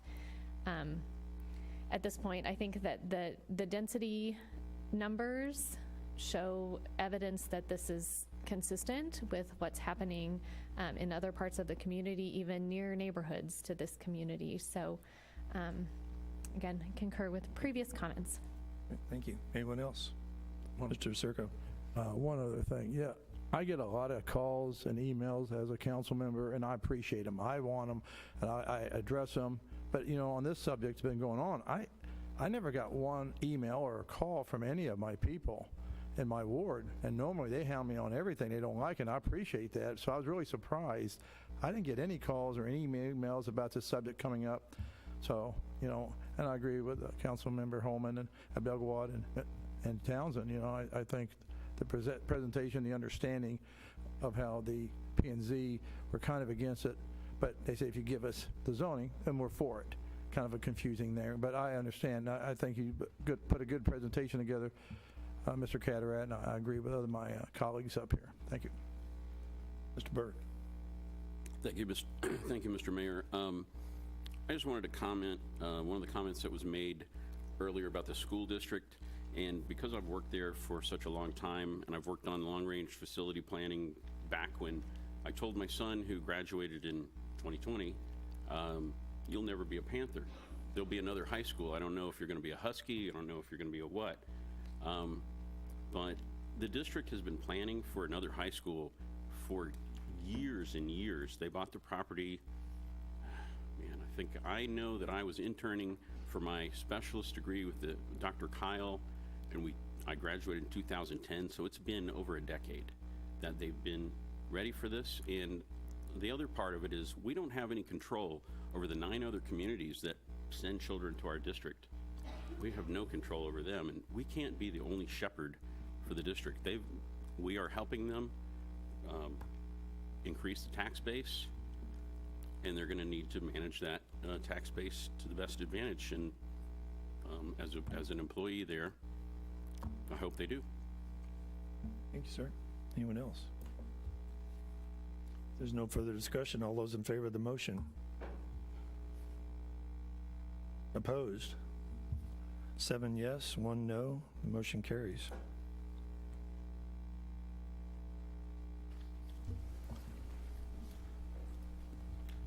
Can please have the reading of Resolution 2123 by title only. The reading of Resolution 2123 by title only, a resolution of the Raymore City Council approving the Saddlebrook preliminary plat. Thank you. Is there a staff report? Oh, this requires a public hearing. I'll open the public hearing at this time, and I'll ask for a staff report. Mr. Catarat? Thank you, sir. I'll be brief on this one. A lot of the information's been covered. A few things I'll get into the record. Again, the applicant, Rick Fry, Brookside Builders. This preliminary plat for the Saddlebrook subdivision on 65 acres, it proposes 172 lots and 11 common area tracts. And a preliminary plat requires a public hearing that was advertised for this evening.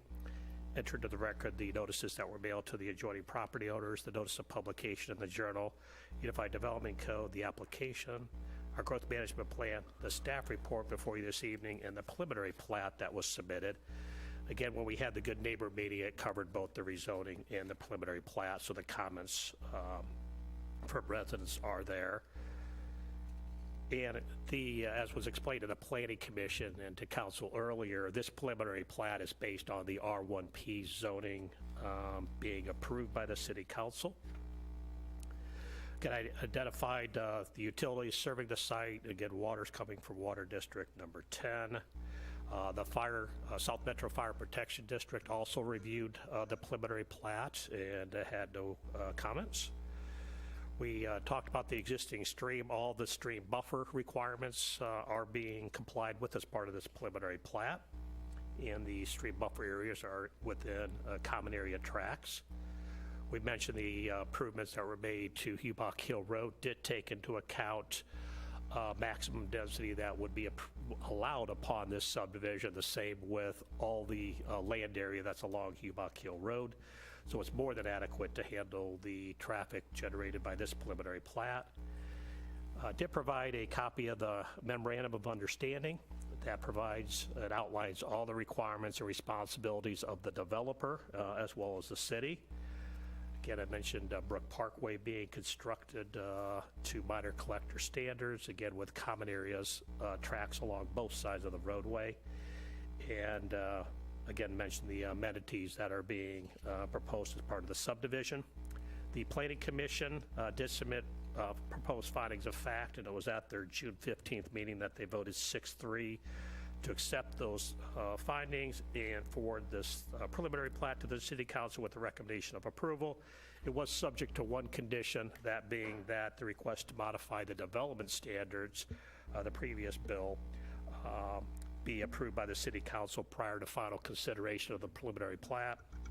And so this evening, if council is to take any action, staff would request that you defer action, a final vote for the preliminary plat until after second reading of the modification of the development standards bill at your September 26th meeting.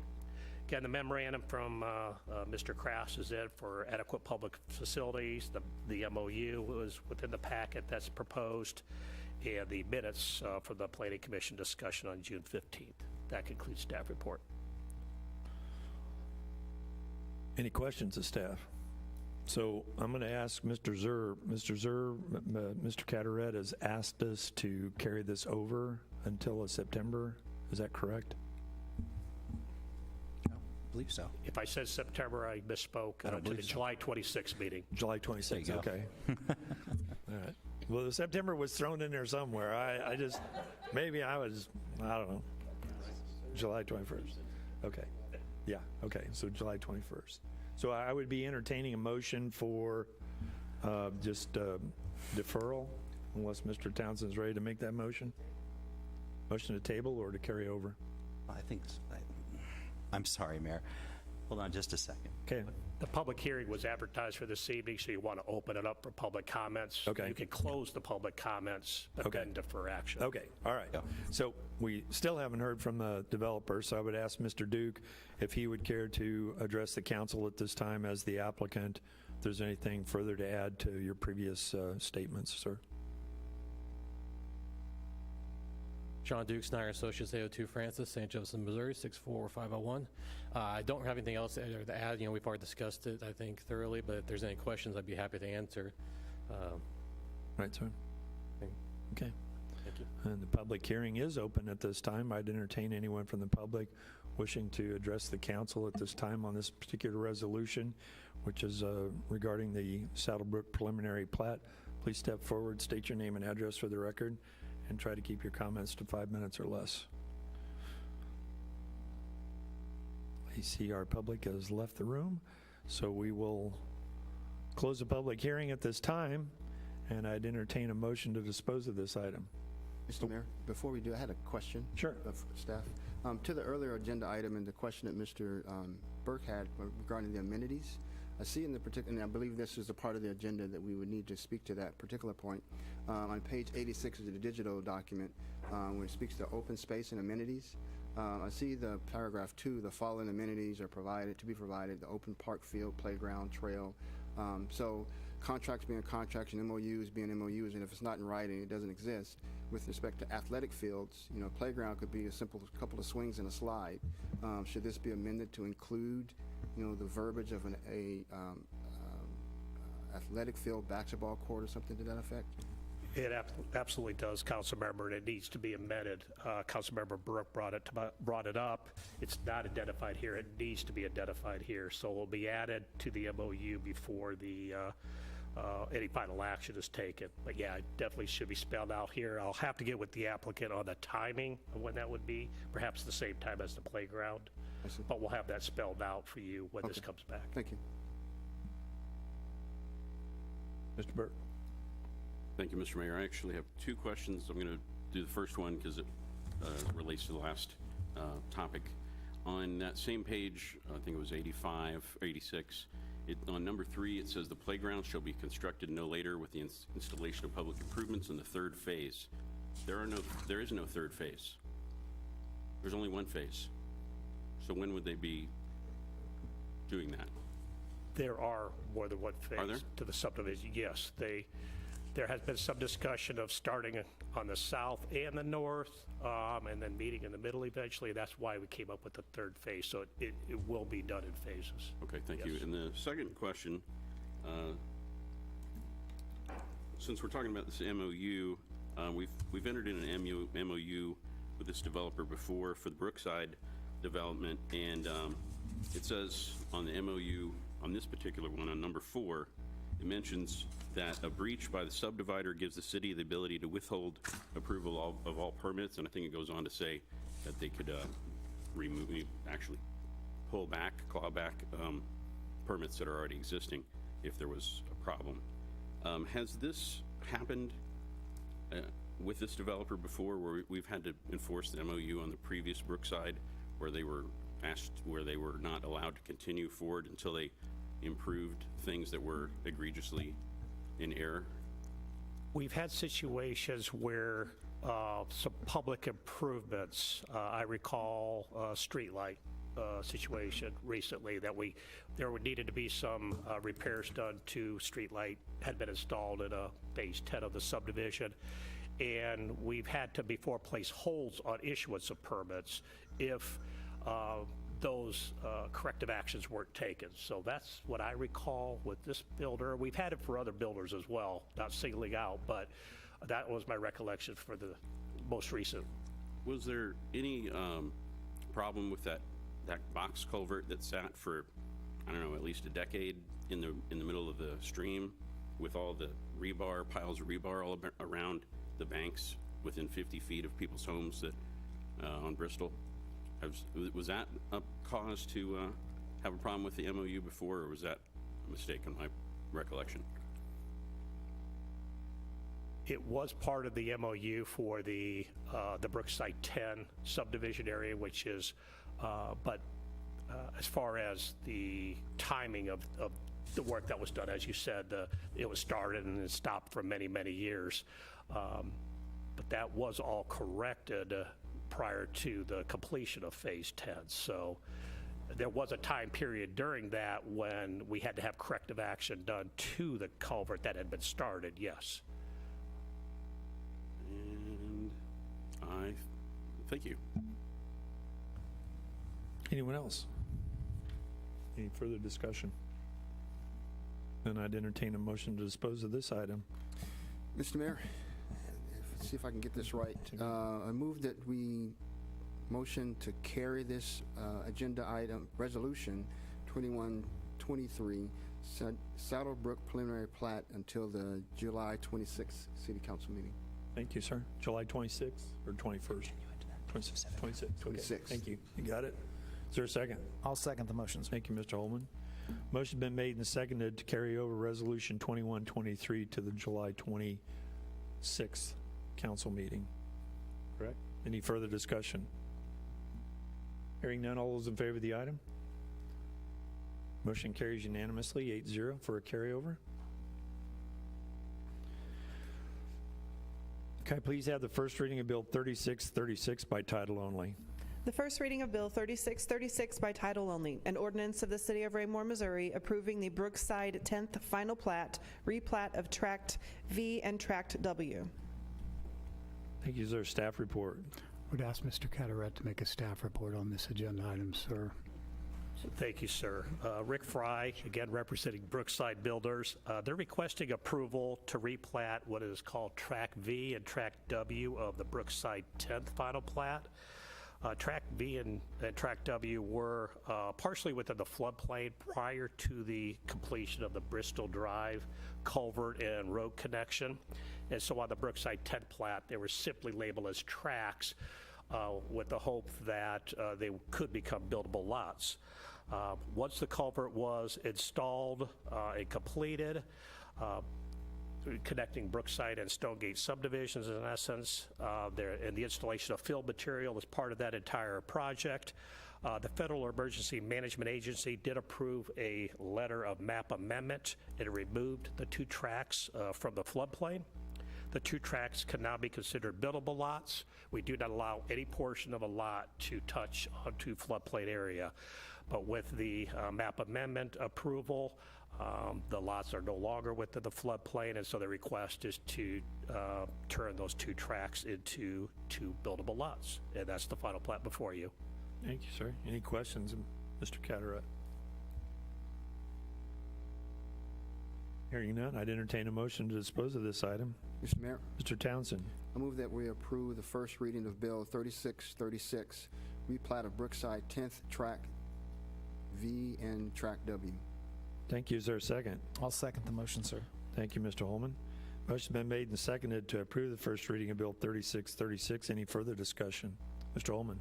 I do have a question. It may or may not involve us. It may just be the way things are laid out. But as you look at the map, Tract V, if the lines are correct, and I realize this is scaled down, but it looks like the property line runs through the edge of the guy's house right next to him. Is that just the way this is lined out, or? It is not. Sometimes when you overlay on 2 properties, it appears as such. What I but it figured, is but I not. just thought I'd better check before somebody started building and decided that their gutters were in their neighbor's house. So. They will not be. Anyone else? Hearing none, all those in favor of the motion? Motion carries unanimously, 8-0. Could I please have the first reading of Bill 3639 by title only? The first reading of Bill 3639 by title only, an ordinance of the City of Raymore, Missouri, authorizing the city manager to enter into an agreement with Superior Bowen Asphalt Company, LLC, for the emergency repair Kurzweil Road project, city project number 21379-201, in the amount of $104,887.50, and authorizing the city manager to approve change orders within established budget constraints. Thank you. Is there a staff report? Thank you, Your Honor. I would ask Mr. Kraft to make a staff report on this item. Thank you, Mr. Fearborn, Mr. Mayor, members of the council. With the recent closure of 291 Highway by MoDOT to do the bridge replacement work in Lake Winnebago, traffic significantly increased on Kurzweil Road, especially truck traffic, which accelerated the deterioration of the road. It's deteriorated to the point where it exceeds the capacity of operations and maintenance to make the necessary repairs. Because of that, we did solicit bids and recommend award of a contract to Superior Bowen Asphalt to complete repairs on Kurzweil Road. That concludes staff report, sir.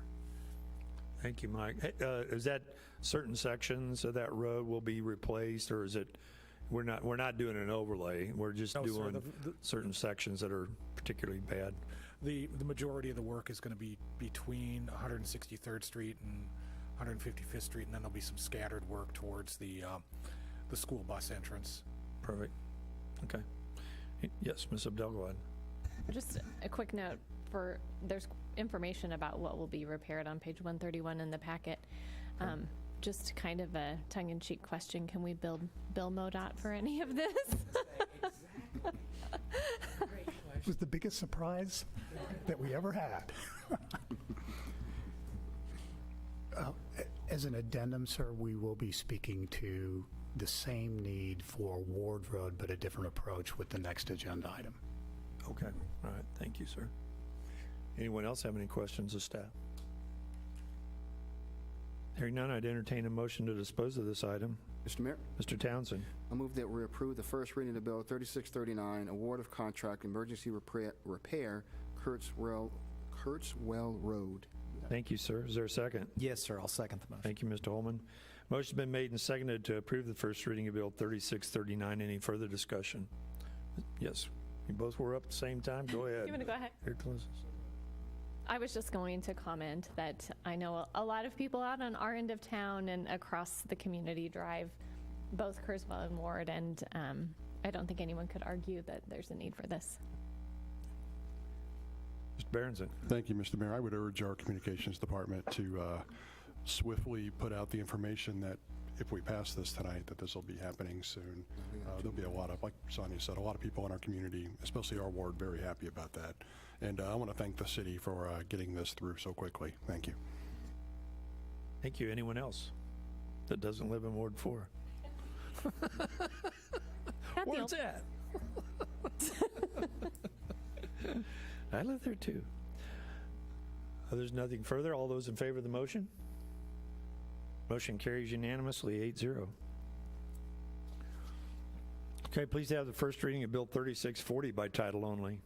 The first reading of Bill 3640 by title only, an ordinance of the City of Raymore, Missouri, authorizing an amendment to the fiscal year 2021 capital budget to provide funding for the emergency repair Kurzweil Road and Ward Road. Probably don't need a staff report, but go ahead, sir. Thank you, sir. There could be, I think you would all agree with me when I say it is very difficult for me to call upon you to spend up to $300,000 on something that next year is going to be ripped out. For anyone who drives those roads, it has clearly reached the level of health, safety, and welfare for our citizens. So under that guise and under the fact that these truly are emergency repairs, I am asking the council for a budget amendment in the excise tax fund of up to $300,000. As you saw, Kurzweil is currently bid out at slightly over 100. Mr. Crass indicates that with contingency within there, it could reach upwards of 150,000. In thinking about Ward Road's condition, I wanted to double that to make sure that we got the same level of repair. We also went ahead because portions of what we would be repairing under an emergency basis on Ward Road are actually the county. We did not want to be out there repairing and suddenly have a county truck pull up getting ready to do that. The county has actually a new asphalt method, and they have volunteered to do all of Ward Road repair, emergency repair for us, and enter into an intergovernmental MOU. They will be able to do it. I am hoping they're meeting tomorrow on it with their bridge and road group for considerably less than the 150. So hopefully we will not need to use the entire 300 that I'm asking for a budget amendment on. But just to be safe this evening, that is the amount that I'm requesting an amendment on from the council. That concludes staff report, sir. We ended up needing that report, so thank you, sir. Any questions of staff? Hearing none, I'd entertain a motion to dispose of this item. Mr. Mayor, Mr. Townsend. I move that we approve the first reading of Bill 3640, Budget Amendment, Emergency Repair, Kurzweil and Ward Road. Thank you, sir. Is there a second? I'll second the motion. Thank you, Mr. Holman. Motion's been made and seconded to approve the first reading of Bill 3640. Any further discussion? Hearing none, all those in favor of the motion? Motion carries unanimously, 8-0. Can I please have the first reading of Bill 3631 by title only? The first reading of Bill 3631 by title only, an ordinance of the City of Raymore, Missouri, authorizing the city manager to enter into an agreement with MTS Contracting, Inc. for the City Hall Concrete Replacement Project, City Project Number 21-355-201, in the amount of $157,603, and authorizing the city manager to approve change orders within established budget constraints. Thank you. Is there a staff report? Thank you, sir. I would ask Mr. Crass to make a staff report on this agenda item. Thank you, Mr. Fearborn, Mr. Mayor, members of the council. This project involves some repairs around City Hall. We're going to be replacing the front stairs, some of the sidewalk adjacent to the planter area, the flagpole area. We're going to be doing some work down in the Sally Port, and there's also some sidewalk and sidewalk ramps on the southern portion of the complex that we're going to be replacing. Also some work at the Public Works facility. Staff has determined that McConnell Associates was the best bidder for this project and recommends award of the contract. Thank you, sir. Any questions of staff? Mr. Burke. Thank you, Mr. Mayor. I'm a little confused. I believe, well, it says the lowest and best bid is McConnell Associates, but then in the wording of the bill itself, it says MTS Contracting, Inc. Is that the same group? Apologize, that's an error, sir. Okay, thank you. We'll get that corrected.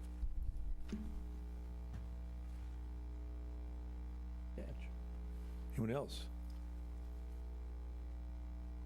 If there's no further comment, I'd entertain a motion to dispose of this item. Mr. Mayor, Question. Mr. Townsend. on, Oh, yes, go point of ahead. order, I guess. Seeing how the bill has the incorrect company name, do I need to comment on that in the motion? I would appreciate it. Okay, thank you. In that case, Mr. Mayor, I move we approve the first reading of Bill 3631, award of contract, City Hall concrete project for McConnell and Associates. Okay.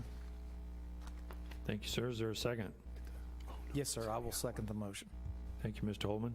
Motion's been made and seconded to approve the first reading of Bill 3631 with the amended name from MTS to McConnell. Anyone else? I mean, is there any further discussion? Yes, Ms. Abdulgawad.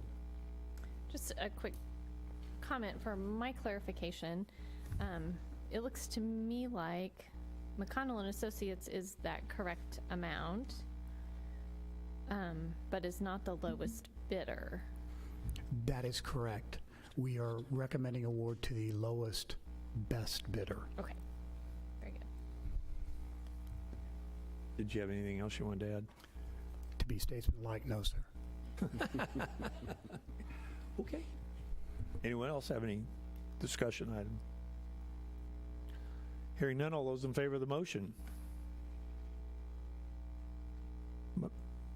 Opposed? Oh, you had, I was looking over here. These two were talking on the end. Motion carries 8-0. Can I please have the first reading of Bill 3637 by title only? The first reading of Bill 3637 by title only, an ordinance of the City of Raymore, Missouri, authorizing the city manager to enter into an agreement with Geotechnology, Inc. for the Creekmore Groundwater Investigation Project in the amount of $26,475.75, and authorizing the city manager to approve change orders within established budget constraints. Thank you. Is there a staff report? Thank you, sir. I would ask Mr. Krass to make a staff report on this agenda item. Thank you, Mr. Fearborn, Mr. Mayor, members of the council. There is a significant groundwater issue that has manifested on Grandshire Drive in the Creekmore subdivision. During last winter, there was significant icing along Grandshire Drive. There is water almost constantly running across the sidewalk there, which is creating that algae you see occasionally. If left unchecked, we are very concerned that this is going to lead to subgrade failures of the roadway and other issues. We have spoken with our geotechnical engineer, our on-call, and they have developed a scope of services which is being presented to you this evening, which basically will be installing groundwater monitoring wells. What we need to do is find out what the source of the water is, what the quantity of the water is. From that, we'll be able to then develop an abatement program. We do recommend acceptance of this proposal. Thank you, sir. Any questions of staff? Seeing none, I'd entertain a motion to dispose of this item. Mr. Mayor? Mr. Townsend. I move that we approve the first reading of Bill 3637, award of contract, Creekmore Groundwater Investigation Project. Thank you, sir. Is there a second? Yes, sir, I will second the motion. Thank you, Mr. Holman. Motion's been made and seconded to approve the first reading of Bill 3637. Any further discussion? Hearing none, all those in favor of the motion? Motion carries unanimously 8-0. Can I please have the first reading of Bill 3634 by title only? The first reading of Bill 3634 by title only, an ordinance of the City of Raymore, Missouri, authorizing an amendment to the fiscal year 2021 capital budget to provide funding for the Creekmore Groundwater Investigation Project. I know how you love amendments to the budget, but you want to talk to this one, Mr. Fearborn? I do not like amendments to the budget, sir, and that concludes staff report. Sometimes we got it. Any questions of staff? Yes, Mr. Barber. Since now we're on the money side of this, we know there's a problem there, and I guess what we're going to try to find out is where the problem's coming from. Who's responsible for fixing the problem?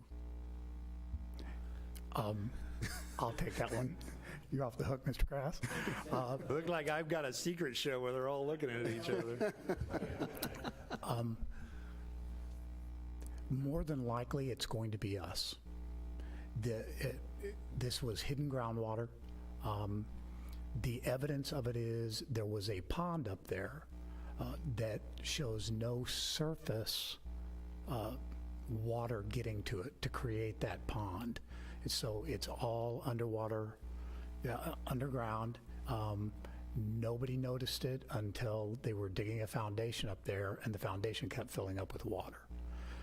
Our problem is not what it's doing on private property, but the fact that if you go up there on a good day, and I'm meaning by a good day, it's not doing it as much. Water is actually bubbling up from the crack between a lawn and the sidewalk and bubbling up and running over the curb in the easement area on the other side of the sidewalk and running out into the street. So as Mr. Crass had indicated, our concern is this is going to start causing not problems with homes, it's going to start becoming a public infrastructure issue, especially in the winter with the freeze thaw. So can we turn this into a public amenity?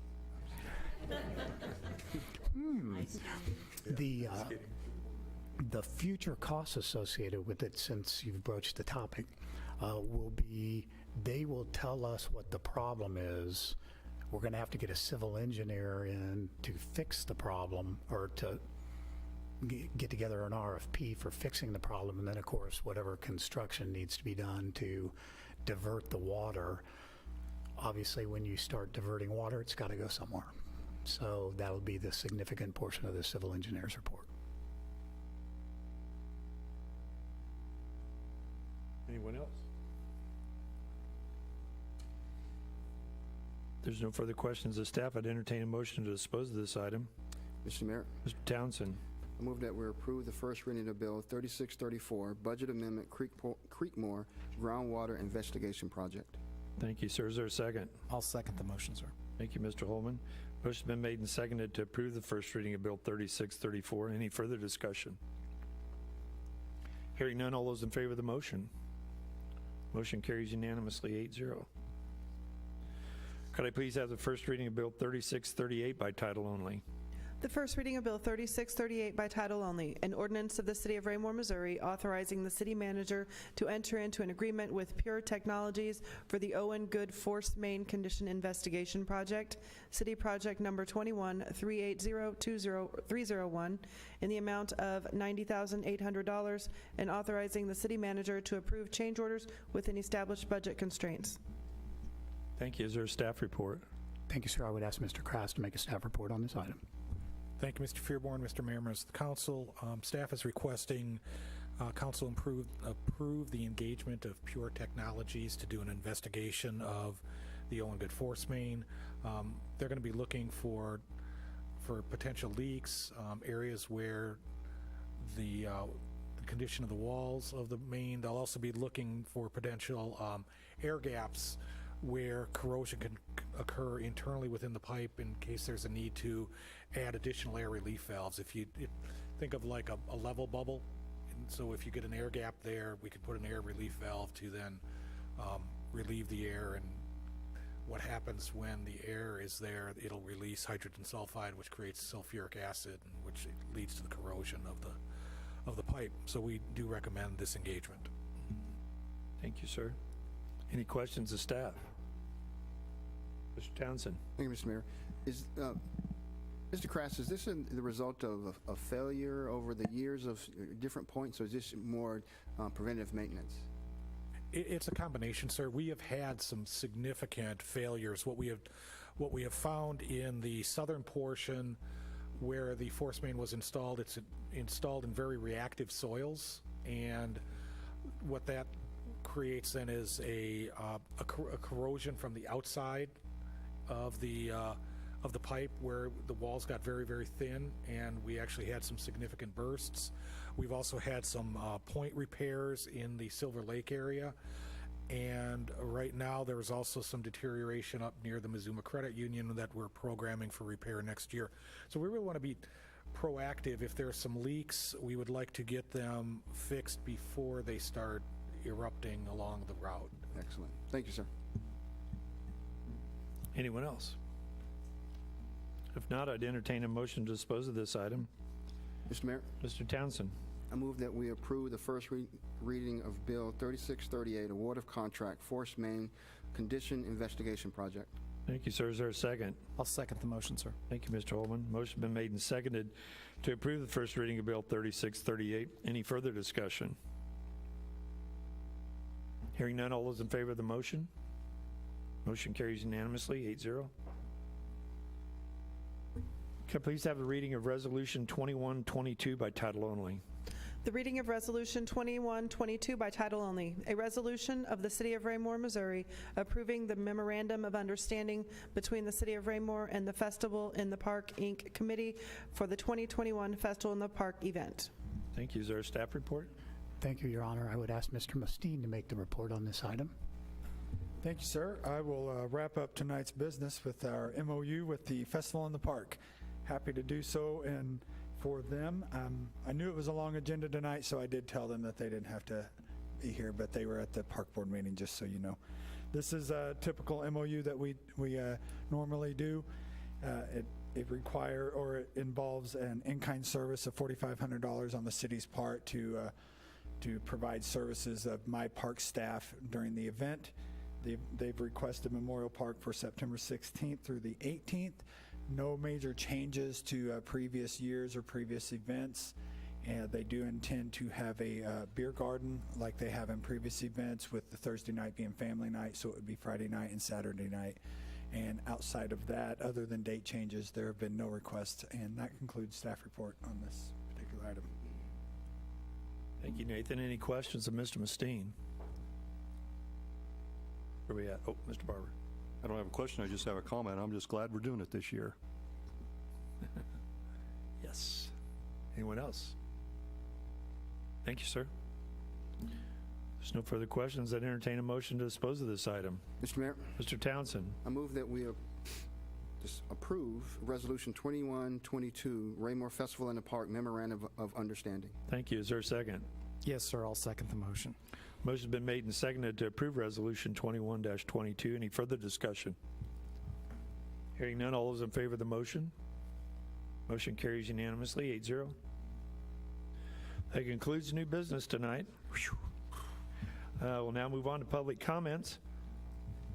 Does anyone from the public wish to address the council at this time? Guess you didn't take my suggestion earlier, so we'll go ahead and move on to Mayor-Council communication, and I will start with our newest member tonight, Ms. Will Sugar. Put you right on the hot seat there. Do you have any comments? Well, thank you very much for this opportunity, and this has been awesome, and that's it. Thank you. Okay, thank you. Mr. Townsend. Thank you, Mr. Mayor. I'll keep it quick. Welcome to Ms. Scherzer, and my apologies. I was reviewing the candidate interviews, and your name doesn't have a T in it. It's just Ms. Scherzer, and I kept adding T to your name, so my apologies. My fellow council members know I mess up names all the time, so that's my burden to bear to Hey, don't fix. pull us into that. Yeah. And also, thank you to Mr. Jacobson for his service to the community and his tutelage and mentorship for me as well, because he was a valued member for me to lean on, ask questions. He was a wealth of advice and experience, and it was good to have him as a fellow ward council member, and I look forward to serving with you as well for the years to come. And tonight's agenda was some pretty interesting agenda items on there this evening. All things being housing is an issue within our community, but we're trying to provide options for everyone in our community to stay in our community, to transition in our community from single family to multifamily, or vice versa, or whatever the stage of your life finds you in. There's a housing opportunity here for you. And along with that, our schools is consistently in the conversation. Whether it is they're part of the conversation before we are even a part of the conversation when it comes to what housing options are being considered for this community. So they trust and understand, which is on their website, as Mr. Burke has spoken to. Their facilities long-range plan speaks specifically to that. It addresses not only the growth of the school district, but also where the potential growth comes from. Does it come from multifamily? Does it come from single family? It speaks to all of that in their report. So it's a good source and tool. We hear the comments and conversations of the community, and we try our level best to put things in place to hold true to what you put us here for. And so we thank you for holding us to task and trying to provide the services and maintain the level of services that you've come accustomed to. And for that, thank you, Mr. Mayor. Thank you, sir. Ms. Abdelgawad. That's an I'm interesting just order. skipping around all over. Surprise! Yeah. Thank you, Mr. Mayor. Just some quick comments. I'd like to welcome Ms. Scherzer to the council. Excited to have another woman up here, but also just a new member bringing new ideas and a different point of view to our conversations. Of course, to thank Mr. Jacobson for his years of service on the council. It was great working with him. He'll be missed, but he's moving on to bigger and better things, I hear. Festival in the Park, excited to see that happening. I know I spoke with Mr. Barnes at one of our events, actually at Hawk Ridge Park, one of the concerts, and he shared they're always looking for volunteers to help with that. So if anyone here or anyone out there is interested in helping with planning and arranging that festival in the park here in Raymore, reach out to Dan Barnes. Nathan could probably get you his information if you are interested in contacting him. I want to thank Mr. Carteret. Your presentation on our two employees that we usually don't hear much about was interesting and enlightening tonight. It was nice to hear a little bit about what Drayton's doing in codes and how Mr. Warner works so hard doing all the building inspections across the city. So thanks for kind of highlighting those employees we often don't hear about. And then finally, Nathan, you and your staff, the Spirit of America event was amazing. Over and over, year after year, we hear from people that it is one of Raymore's signature events. It's something people from other communities come here for. And again, this year just blew all the other fireworks shows out of the water. So congratulate your employees. I know that's a busy day for them and for PD, organizing all of that, the rest of city staff. So I hope you'll express appreciation from me and then also many, many people in the community and surrounding communities who get to enjoy that. Thank you. Thank you. Mr. Ullman. Thank you, sir. A couple things. If we were a baseball team, Mr. Fearborn, and you were to be Mike Matheny and Mr. Carteret and Mr. Crass were to be relief pitchers, you would be accused, like Mike Matheny, of overtaxing the bullpen tonight. A couple of other things. Great honor and great to see Dale Jacobson again. Dale Jacobson was not just a city council member. He was a true public servant. He really was. Served the committee or the community in a number of ways. Had been on the council back in what Mrs. Hubach used to refer to as the dark times, and he remembered when there were council meetings that lasted hours over the color of the drapes, to quote him, and the fact that he cared enough about us to come all the way back from western Kansas says even more about the man's character, and it was really good to see him. I was glad to have had the opportunity to serve with him for the time that he was here, most certainly. The last thing that I'd add, there's a number of things that have been brought up. I would concur with pretty much all of them. The people that spoke tonight, a couple of things. Mr. Sarsfield talked, I think his singular point, and you were correct, sir, in telling him he basically kind of drifted off of the point, but he talked about the school districts and the school district, where are we going to find money to build schools? I thought Councilmember Burke's comments were perfectly aligned with that. It was actually addressed by Mr. Carteret. He said that we had to talk to the school district about this, and they had no concerns about meeting the need. So I'm not sure that he picked up on some of those salient points that were made. The second person that spoke, Ms. Morgan, sorry that she felt offended, but the things that she accused us of, we were not guilty of. We did not say any of the things that she accused us of tonight. And between her and the last gentleman who showed up in fatigues, thank you for your service. I don't know if he just got off drill or what, but one of the things kind of dovetailing from her comments into his certainly almost sounded like they are anti-growth within our city. unless that growth meets their idyllic version of what life is supposed to be here. And it's not the same. It's not, they talked about how I don't have, and put words in my mouth about, I don't have enough parking spots for the number of cars that I own. First of all, I don't know exactly where he got that information. I have plenty of parking spots. I don't park any of my cars on the street. In fact, I park 2 of them in the driveway and 2 in the garage. But again, people's vision of living in Raymore is not all country. It is not all acreage. As we've seen by the success of Oak Ridge duplexes, that's a different look certainly than my subdivision. It's certainly a different look than Mr. Berenson's subdivision. Not all 22,000 people want the same thing, and we are certainly, and growth, if you are anti-growth, you're probably going to be disappointed in this city. This growth has not just jumped on us in the last few months. Mr. Carteret will testify this has been going on for a couple of decades now, and it's going to continue. People want to be here, and there are going to be more houses built. Just bottom line. So I am sorry if those people were upset and offended, but that is the reality that besets us. It's one of the reasons that we're here. Certainly the reason that staff is here, one of the big reasons that we're here, to make sure that we manage said growth to the best of our ability to the needs of the rest of the city. That's all I have, sir. Well said, sir. Thank you. Mr. Barber. Man, I hate going after him. First of all, welcome, Mr. Scherzer. Welcome to the council.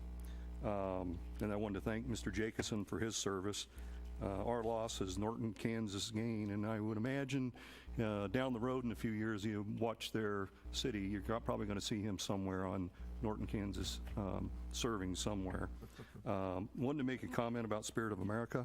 What an awesome time, Nathan, that Friday, and all the people, and it was just perfect weather. You ordered the best weather, and parking was a little bit of an issue, but we walked, and that wasn't bad at all from that standpoint. We got out early, but what a time. I think that was the largest and longest free fireworks I've ever seen in my life. I know it's not free. We paid for it, but free at point of watching that I've seen in my life. A couple things I wanted to comment to. I mean, the comments tonight about our city and what we're doing in our city. It's interesting. Everybody that lives in the city limits of Raymore is a citizen of the county.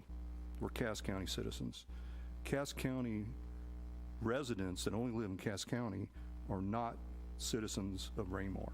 There is a distinct difference there. And when I remember Councilman Moorhead, this was when the days when we had 2 attorneys in the room, which was really interesting. His comment to me when I was early on in the council, he goes, you've got to separate the emotion from the finding of facts. You can't let emotion drive our policy. And I think Councilman Delgawad made a comment once at a candidate forum that the best thing we can do as a council is be consistent. And that consistency needs to look at the facts and make a recommendation on those facts, not let emotion sway us. The comments that were made by P&Z that say I wouldn't live in one of those houses, the comments that were made tonight that I don't live in one of those houses now. Well, there was a time I did. There was a time, my first house payment was less than my taxes that I pay right now. And that was years and years ago. But you have to start somewhere. And I think of the pumper truck we bought. I wouldn't buy a pumper truck. I wouldn't buy that for myself, but I would for the city. And I think when we're up here making policies, we need to forget the emotion. We need to look at what is good, what's the right thing to do for the city. Take ourselves out of it and look what's right for the city. So I'm proud of this council, and I think we're going to do some good things, and I'm glad we're a full council now, and that's all I got to say. Thanks. Thank you, sir. Mr. Circo. Thank you, Mr. Mayor. Yes, Ms. Scherzer, welcome aboard to your appointed seat. I hope you have a very happy time with us up here and learn a lot. You got some very good people, been around here for a while, and they'll help you want any questions on anything you have. Thank you to Mr. Jacobson. I've known him for quite a while. We did get back to closeness and do a lot together while he was on the board, and he would be sorely missed, but he had an opportunity to do much better things in his life and his career, and he's very happy where he's at doing that. I have talked to him about his political career in Norton a couple of times. He said after he'd been there a few weeks, he says, you know what, Tom, I think I might have to either run for council or maybe mayor, because it's really not as good as I think it should be, and I see a lot of problems already, he told me. I said, okay, I figured you would. On that, thank you, Nathan, for the parks and all you do. You're always on top of things. You deserve, you and your staff, you do a tremendous job. We're always very pleased with all you do and you continue to do. Chief Zimmerman, very impressive. Not that I was impressed because you guys are so good, but it's the efficiency of the problem we had in our city, how you took control, you got on top of it, and within a days or couple, it was already resolved, and you guys took care of the situation, which I know from a lot of people I talk to are very excited about that. Say this is why they live here. We know it'll get done. So thank you to you and your officers and the Metro Squad and everybody. We appreciate that. I guess touching base with all the other council members on tonight was a long night, but so much got done. I moved here and found a house here because it was a great buy at a time I wanted a ranch. I didn't look at the yard squares. I didn't care about the yard. I mean, it was a bigger yard, but I hired a guy to actually cut it. But it wasn't the yard size, and I do only have 2 cars in my house, and they're always in the garage. So I guess the point of issue was made tonight. He knows where we live and what we drive and where we're at, and I'm going, okay. I don't know what that was supposed to mean, and I know we didn't try to offend these people, you know, but there is a purpose, and there are some people who would like the growth to slow down, but that's not who we are. And we have you guys and the staff, Mr. Fearborn, all you guys, because we know you live today, you plan tomorrow. This is Raymore. We got to plan the next 10 years. You learn from the past. If you keep on going back and want to relive the past, you'll never go forward. That's what a lot of people, I think, get hurt on. They always try to go back and change the past. It can't be done. Plan today for tomorrow, make it better. So that's what we do as a city and all the people here. So again, we had a great staff. We had a great night. Thank you for all your work. It was a long night, but a very productive night. Thank you very much. Thank you, sir. Mr. Burke. Thank you, Mr. Mayor. I echo all the other comments made previously, but I'm not going to actually say them. I would like to remember the contributions of Representative Brian Baker, who recently passed away in June. I think I'd like to thank the rest of the Baker family for allowing him to serve the public and the time away from his family that he was away from them serving at many different levels in Missouri. Before I had anything to do with the city, I did have several different opportunities to lobby with him about education, about health care in Missouri, and he was always reasonable and able to find compromises to allow things to go forward, and I appreciated that. Also, I'd like to thank the staff for setting up the remote Zoom meeting for myself in order to be a part of your selection. So congratulations, Ms. Councilmember Serzer. And also, I'd like to say that I need to participate via Zoom again on July 26th, if that's the correct date. And that is it. Thank you. All right. Thank you. Final comments. Welcome, Ms. Will Serzer.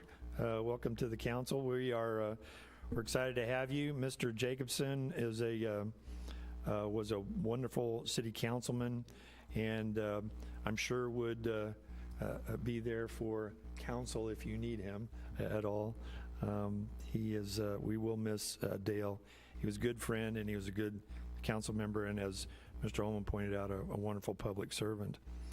And Nathan, great job on the fireworks. I was in Florida at the time, but my kids were in the park and FaceTiming me the whole time it was going on. It looked like it was a great time. They had a blast. It really was a lot of fun. Thank you for doing that. And I mentioned Miss Jardu earlier. I didn't mean to slight her in any way, shape, or form. She just doesn't have as much gray hair as you do yet, Jim. So, I mean, you did kind of fill in some of the gaps. She did a wonderful job with the planning and zoning the other night, but I think if the two of you had tag teamed, it might have been a different outcome. But this group saw all the and considered all the evidence presented tonight and made their decision, and I appreciate that. I know the council pays attention very closely. Mr. Burke is over here with copious notes that he made before the meeting. I'm going, oh God, is he ever going to shut up?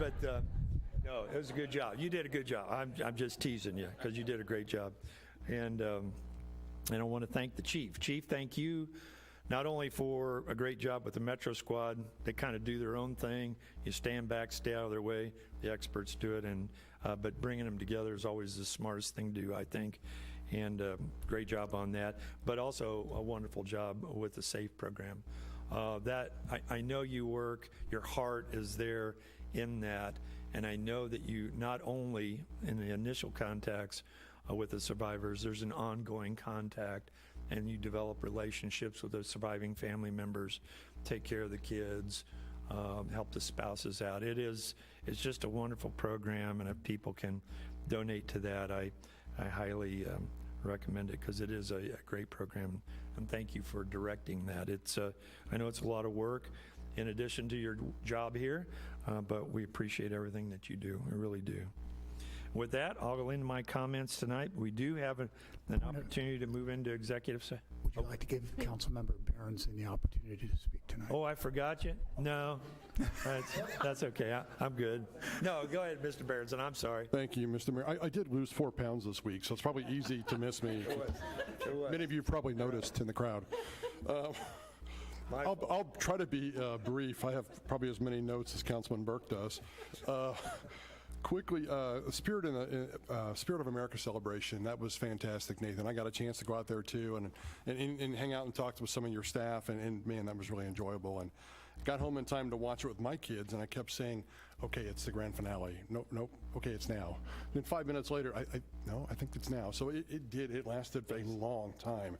And some people with us were asking what I paid for it, and of course I couldn't remember, and I shot off an amount that was too high, but they seemed to think it was well worth the $29,000 I quoted. And then, so thanks for spending less than that. Festival in the Park, glad to hear that's happening this year, but it feels like summer in Raymore when you have these two events now. It's just part of being here, and you had me at the beer thing, so that's happy to hear that.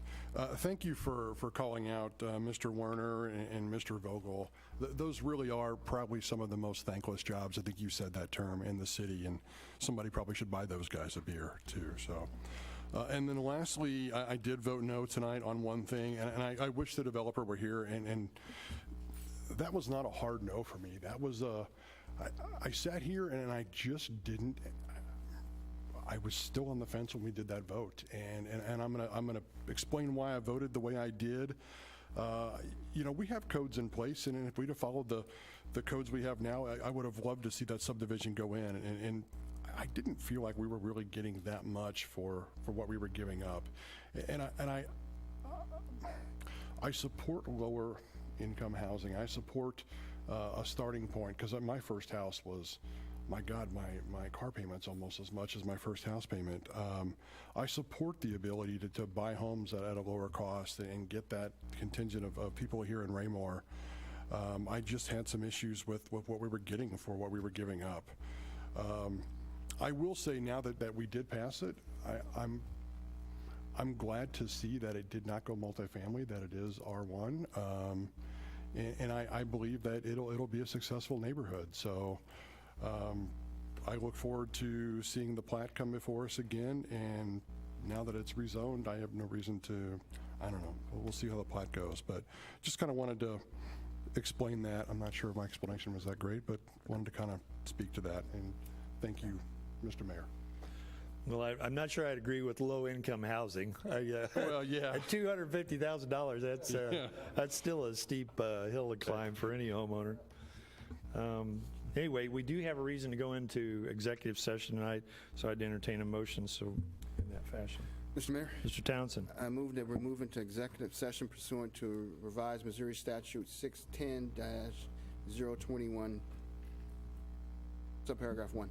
Thank you. Is there a second? Yes, sir. I'll second the motion.